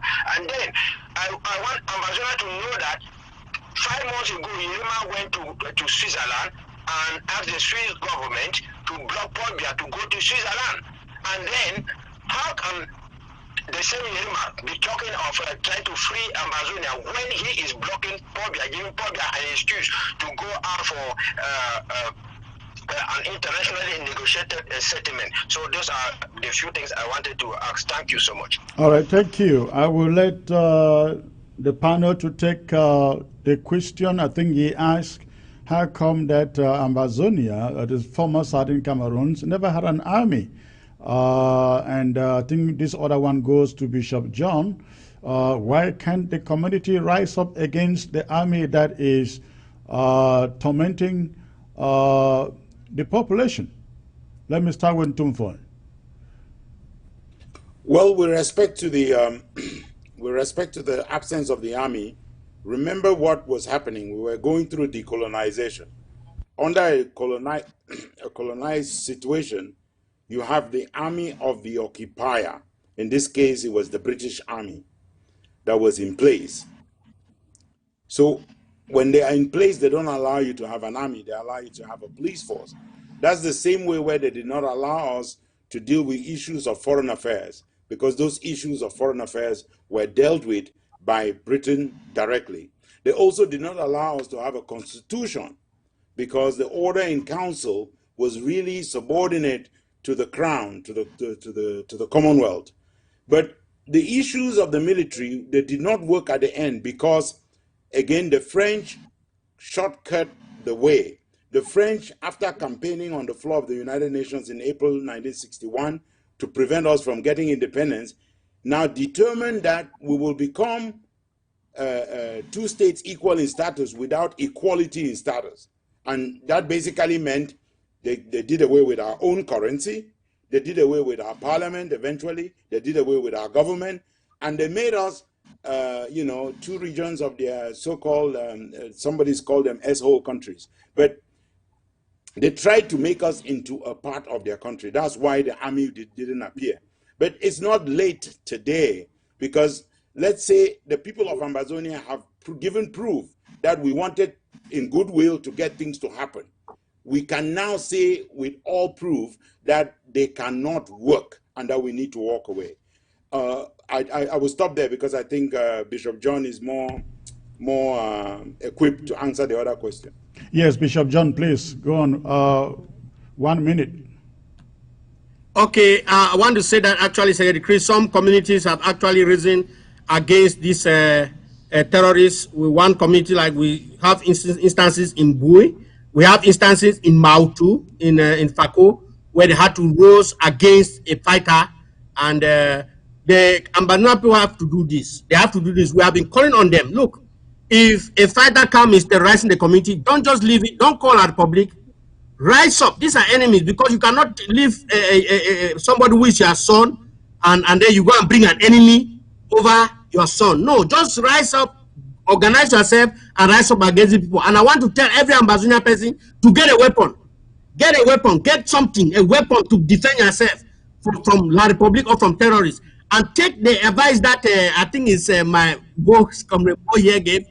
Those stores that they are coming to loot or to steal from, you know what to do. Put some very nice things there where they will eat and they will not wake up. Or set up traps in those stores so they will come. So Ambazonia community, please rise up. So Chris, they have been rising, but sometimes people are afraid of guns. But I want to tell them that in this war of freedom, you should not be afraid to die. Because when you are afraid to die, you'll be the one to die first. That's what I can say. So we need the Ambazonia people to rise up and join force with the restoration fighters and fight any crime, any criminal, any terrorist, even a republic that are coming into the quarters. All right, thank you. Let me get to the first caller who is calling in from Sweden. Hello, sir. Yes, I have been watching what you are doing. You are doing a great job. Thank you. But the only thing, my own comment is just that I discovered that there are certain words, there are certain things that you use. Comrade Chris, you said, if we fail, we cannot fail. Okay. We cannot fail. That's just all I wanted to contribute. Thank you. Thank you for that optimism. Thank you. I appreciate that. Let me get to the next caller here. This is Ground Zero. Cannot connect. Cannot connect. Poor connection.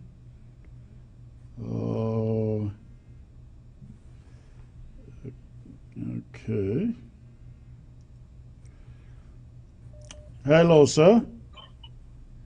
Hello. Hello. Yes, hello. Yes, sir. I can hear you. Where are you calling from, please? Yeah, I'm calling from Malaysia. Malaysia. Okay. And what is your contribution, sir? Yeah. Yeah, I want to thank you, Mr. Chris Anu. You are the main man. Then I want to thank Babo Hebert. I thank Bishop John Egewang. And I thank Barrister Fru Johnson, our bar. Yeah, my question, I want to ask Johnson, Barrister, a question, because Ambazonians are dying every day.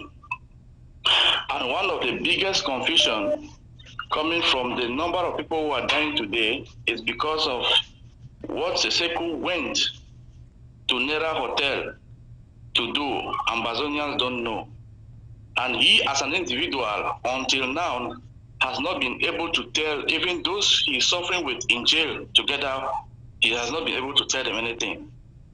Then, but you know we love you so much. You have the heart for your people and you have the heart for this revolution. You went to Nigeria. Somebody told you out of your office, out of your position as a lead counsel to the Naira 10. If Ambazonians can know exactly what Seseko went to Naira Hotel to do, you just, because I've been following you from the African TV, the Pan-African TV, everywhere you go, I've been, if I've not watched you, I've been watching you for more than 80% of your interviews and show, I've been watching you. Okay. You need to do something for Ambazonians. The number of people, and you have given your life for this struggle, and you gave your life even for Seseko, and now he dismissed you as his lead counsel or not. He told you openly that you are not his lawyer. And somebody told you something from behind, we can call in our language Kongosa. Please tell Ambazonians what happened in Naira Hotel so that we can move our mind with this man, because we already left him long time ago. All right. Degree of certainty so that we put him under the train, not even the boss, under the train. All Please, right. Thank you. Thank you for the call. I think got the question. Thanks for the call, sir. Let me answer, Chris. Yes, Barrister John, go on, please. Yes, I'd like to thank the caller for his question. I said I heard it from two Nigerian lawyers, and you know it is Pongosa as he puts it. I cannot be 100% sure, but what I'm saying is that there are only two words: negotiation and money. And I want also to tell you for a fact that all the people who are there in prison, 9 of them, except Seseko, did not know why they went to Naira Hotel. They did not know why they were going to Naira Hotel. Seseko has refused to tell everybody, including our people in jail, why they were meeting in Naira Hotel. Because, according to what we know, they had settled down, they had not even eaten the fish that they ordered, and armed people came and wrestled them away. The question is, what was he doing in Naira Hotel? I have told you that I heard, that is Kongosa, I heard that it was about negotiations and money. I'm not going to go to tell you what I know that I don't know. There is a lot more than that that I have found out, and I'm telling you that for the good of our revolution, let it stay the way they are until Seseko comes out and makes a pronouncement. I'm not going to say anything more than that. Thank you very much for the question. All right. Let's get to the next caller who is calling from Ground Zero. Hello, ma'am. Good evening. Good evening, ma'am. May I know where you are calling from on Ground Zero? No, I'm calling from Germany, but I'm using a Ground Zero number. Oh, you're calling from Germany with a Ground Zero number. Okay, thank you. What is your contribution, ma'am? Yes, first I want to thank everybody on the line. Then my second point is that Abogbala and the rest who are joining Seseko. Abogbala was the first person who rose up for this revolution when the lawyers and teachers began the issue.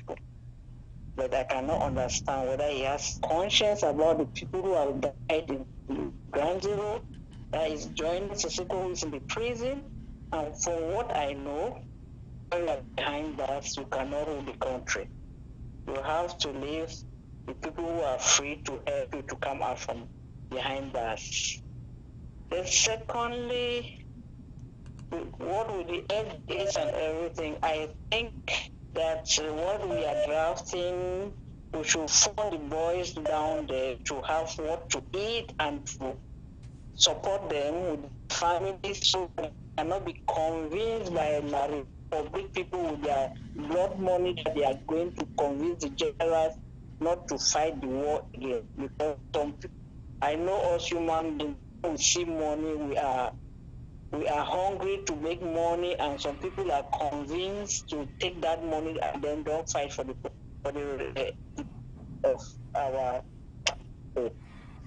So I would try to advise, my own advice is that what we are drafting, we should try to support those boys down there, and also tell those boys that they are fighting for their own country.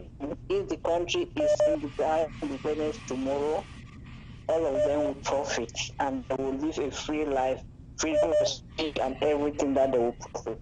All Thanks right. for the All right. Thank you. Thank you. I hope they can hear you and the people that matter hear you. Thanks for the call.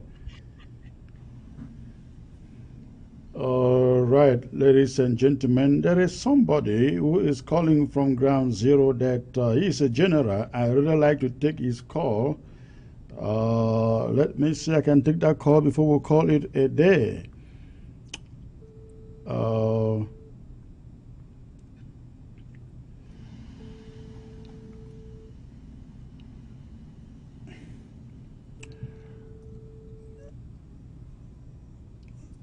All right, if we cannot get him, we call it where he has connection problems.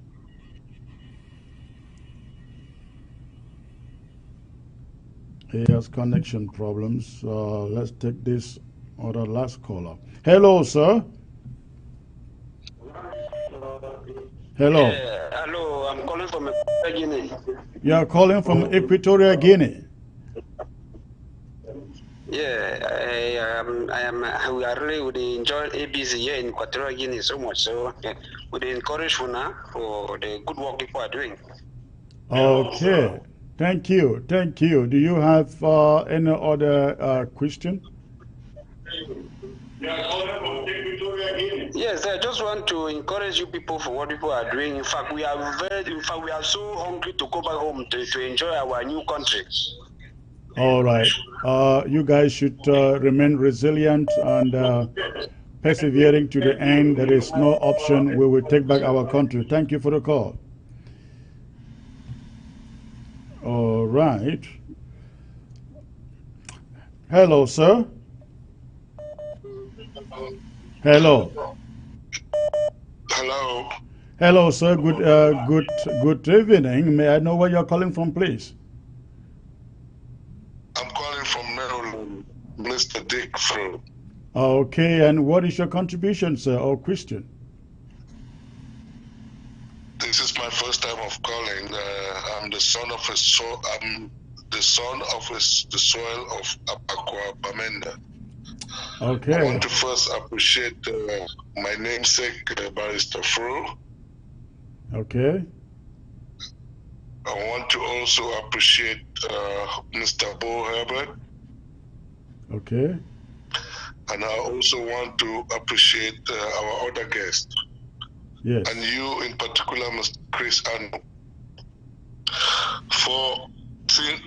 Since this war started, I've been following up quite a little bit. And I appreciate all what you've been doing for our community. Thank you. My question tonight is, and my concern is, I think we were making a lot of much about nothing about certain issues. I believe Mr. Siseko is incarcerated, and he's under duress and other so many whatever he's going through. We created an interim government, and that's the government that I believe majority of us are following, respecting, and contributing all our efforts to. I don't think we should be worried much about what is going on with someone who is incarcerated. I have always have a serious concern about how this guy, Siseko, was arrested. Personally, I've always been asking questions to myself, how and why were they arrested? I have no answers for that today. And now everything is coming out clear. We don't need to debate about it. We just have to move on. Encourage our boys who are on the ground. Victory is very close. And I think that we just have to move on and encourage our boys on the ground. Thank you, sir. Thank you, sir. Thank you for the call. I will let my panel, Barrister John and Tumfoy and Bishop John, please quickly comment on that. 50 seconds so we can call it a day. Yes. Thank you, Barrister Yes, John. I know that Seseko is under duress, but I have been his counsel and I know what happens in that prison. If he refuses to go out, nobody will force him. Patasan has refused several times to go out, and nobody has done anything to him. All Seseko needed to do was to say, no, I'm in prison, negotiate with my brothers and sisters who are free out there. That's all he needed to say. I don't see the duress under which he is on. Thank you. All right, Bishop John, please. Well, I just want to say that actions speak louder than words. And he said, out of the abundance of the heart, the mouth speaketh. So, Ayo Julius Tabe is just exhibiting who he is inside him. So we shouldn't be surprised about that.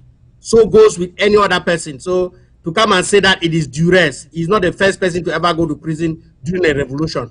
Other people went to prison. They did not compromise or do the type of things that he's doing. So I would not say that it is duress. It is his choice because of personal interest. Good. Tumfoy. Well, I would say personally that I will accept if I see them one day sign a surrender and say that they cannot do anything, they're giving up on Ambazonia, because they hold a gun to their heads. I will understand that. Even if they explain it to me, I will understand. The one where they should never explain to us is that they were negotiating on our behalf. Let them tell us that the gun was held to their head, we'll understand. If they say they took us there, we could not do anything, we understand. But that one where they're trying to say we were acting in our intelligence, Patasan acted in intelligence with plenty of lucidity. He stayed back in the jail. He said, I'm not going to be associated with this. So please, let's behave ourselves. Let's stay on our lane. Let's help our revolution go forward. I just say one last thing, Brother Chris. We fought very hard to get the Holocaust Museum here in Washington to take back a propaganda piece of stunt that they were trying to pull against the people of Ambazonia. And they are now beginning to take it back.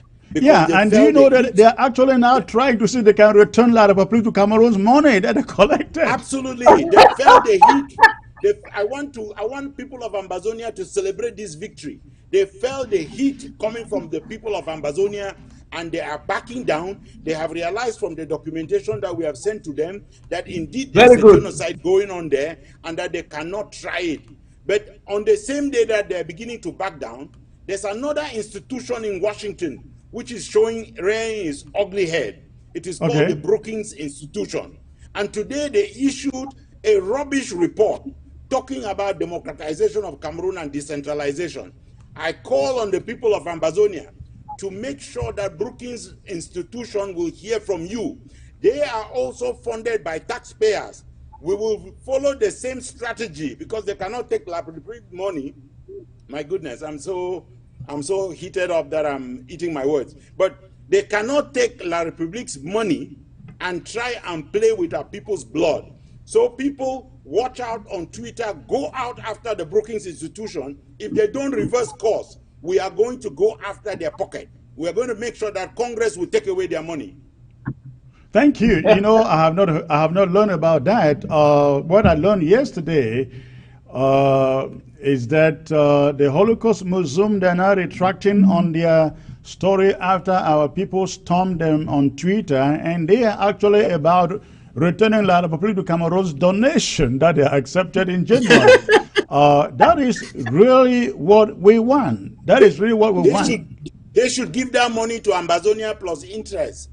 They should give that money to Ambazonia plus interest. Let us buy what we need to take care of the situation. All right, all right. We are drafting enough money. They can keep it. Thank you, ladies. I think it's been a pleasure having you all here today. Fellow Ambazonians, I think we've come to the end of this show, but before I say the last word, let me run this by you so that those who are paying the money for this can know that we are honoring our pledge to run the advertisement. Do not touch a remote. I'm coming right back. You need a financial instrument that provides a hedge against inflation, 100% guarantees that you will not lose your money, has tax-free growth and distribution, the ability to take an interest-free loan, avoids probate, provides creditor protection, guarantees your family that your income will be replaced should you die, helps you protect yourself financially against chronic, critical, and terminal illness, and of course allows you to take money anytime for any reason at any age without a tax penalty. You need only as little as $50 to invest per month. Contact Irene Fombo. Tell 513-5014-177 or send an email to irenenpmsn@gmail.com. You need. Thanks for staying put, ladies and gentlemen. Again, we have come to the end of today's broadcast, but ABC runs 24/7 on satellite. So if you are in Africa, the show just continues. The show just continues. For those of you who were not able to watch this on Ground Zero particularly, we are going to do a rebroadcast so that you can watch it, listen to it, take action. The message we brought to you today, especially those of you on Ground Zero, is this is the time to stand up. We cannot fight with our lives and have over 12,000 of our people killed for a few people, a few greedy, power-hungry people go and sell us to La République du Cameroon, as happened in the days of Foncha, Mona, and Joa. We must not let this happen at this moment. God has been so gracious to rewind the clock, to give us the opportunity to take back what our forefathers gave to La République du Cameroon. We cannot let this go. Ground Zero must remain resilient. Our restoration forces should refuse to be bought by anybody buying them for a scheme to take us over to La République du Cameroon. Please, resilience, courage is the word. Again, thank you for tuning in today. I look forward to coming back later in the week with another powerful panel. God bless you all.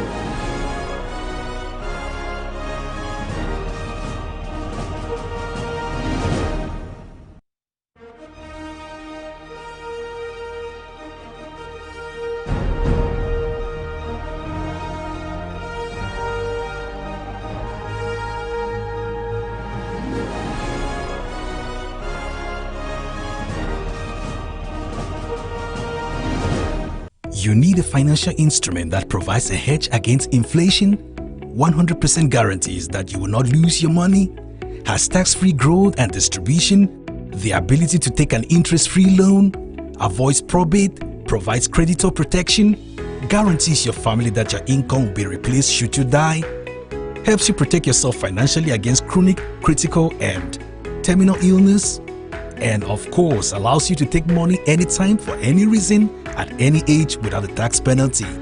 You need only as little as $50 to invest per month. Contact Irene Fombo.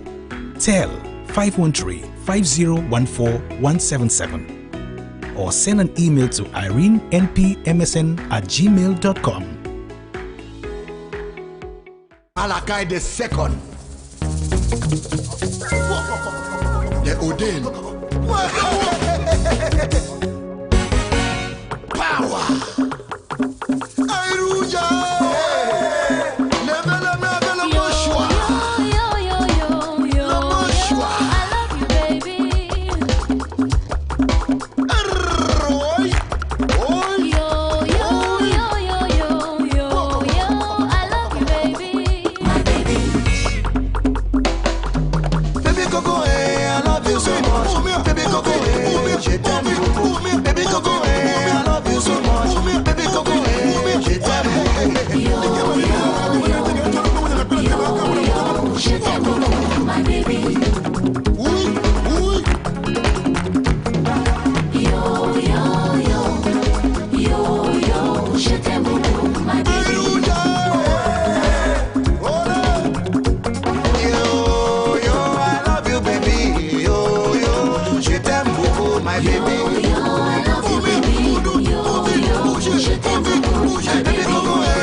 Yo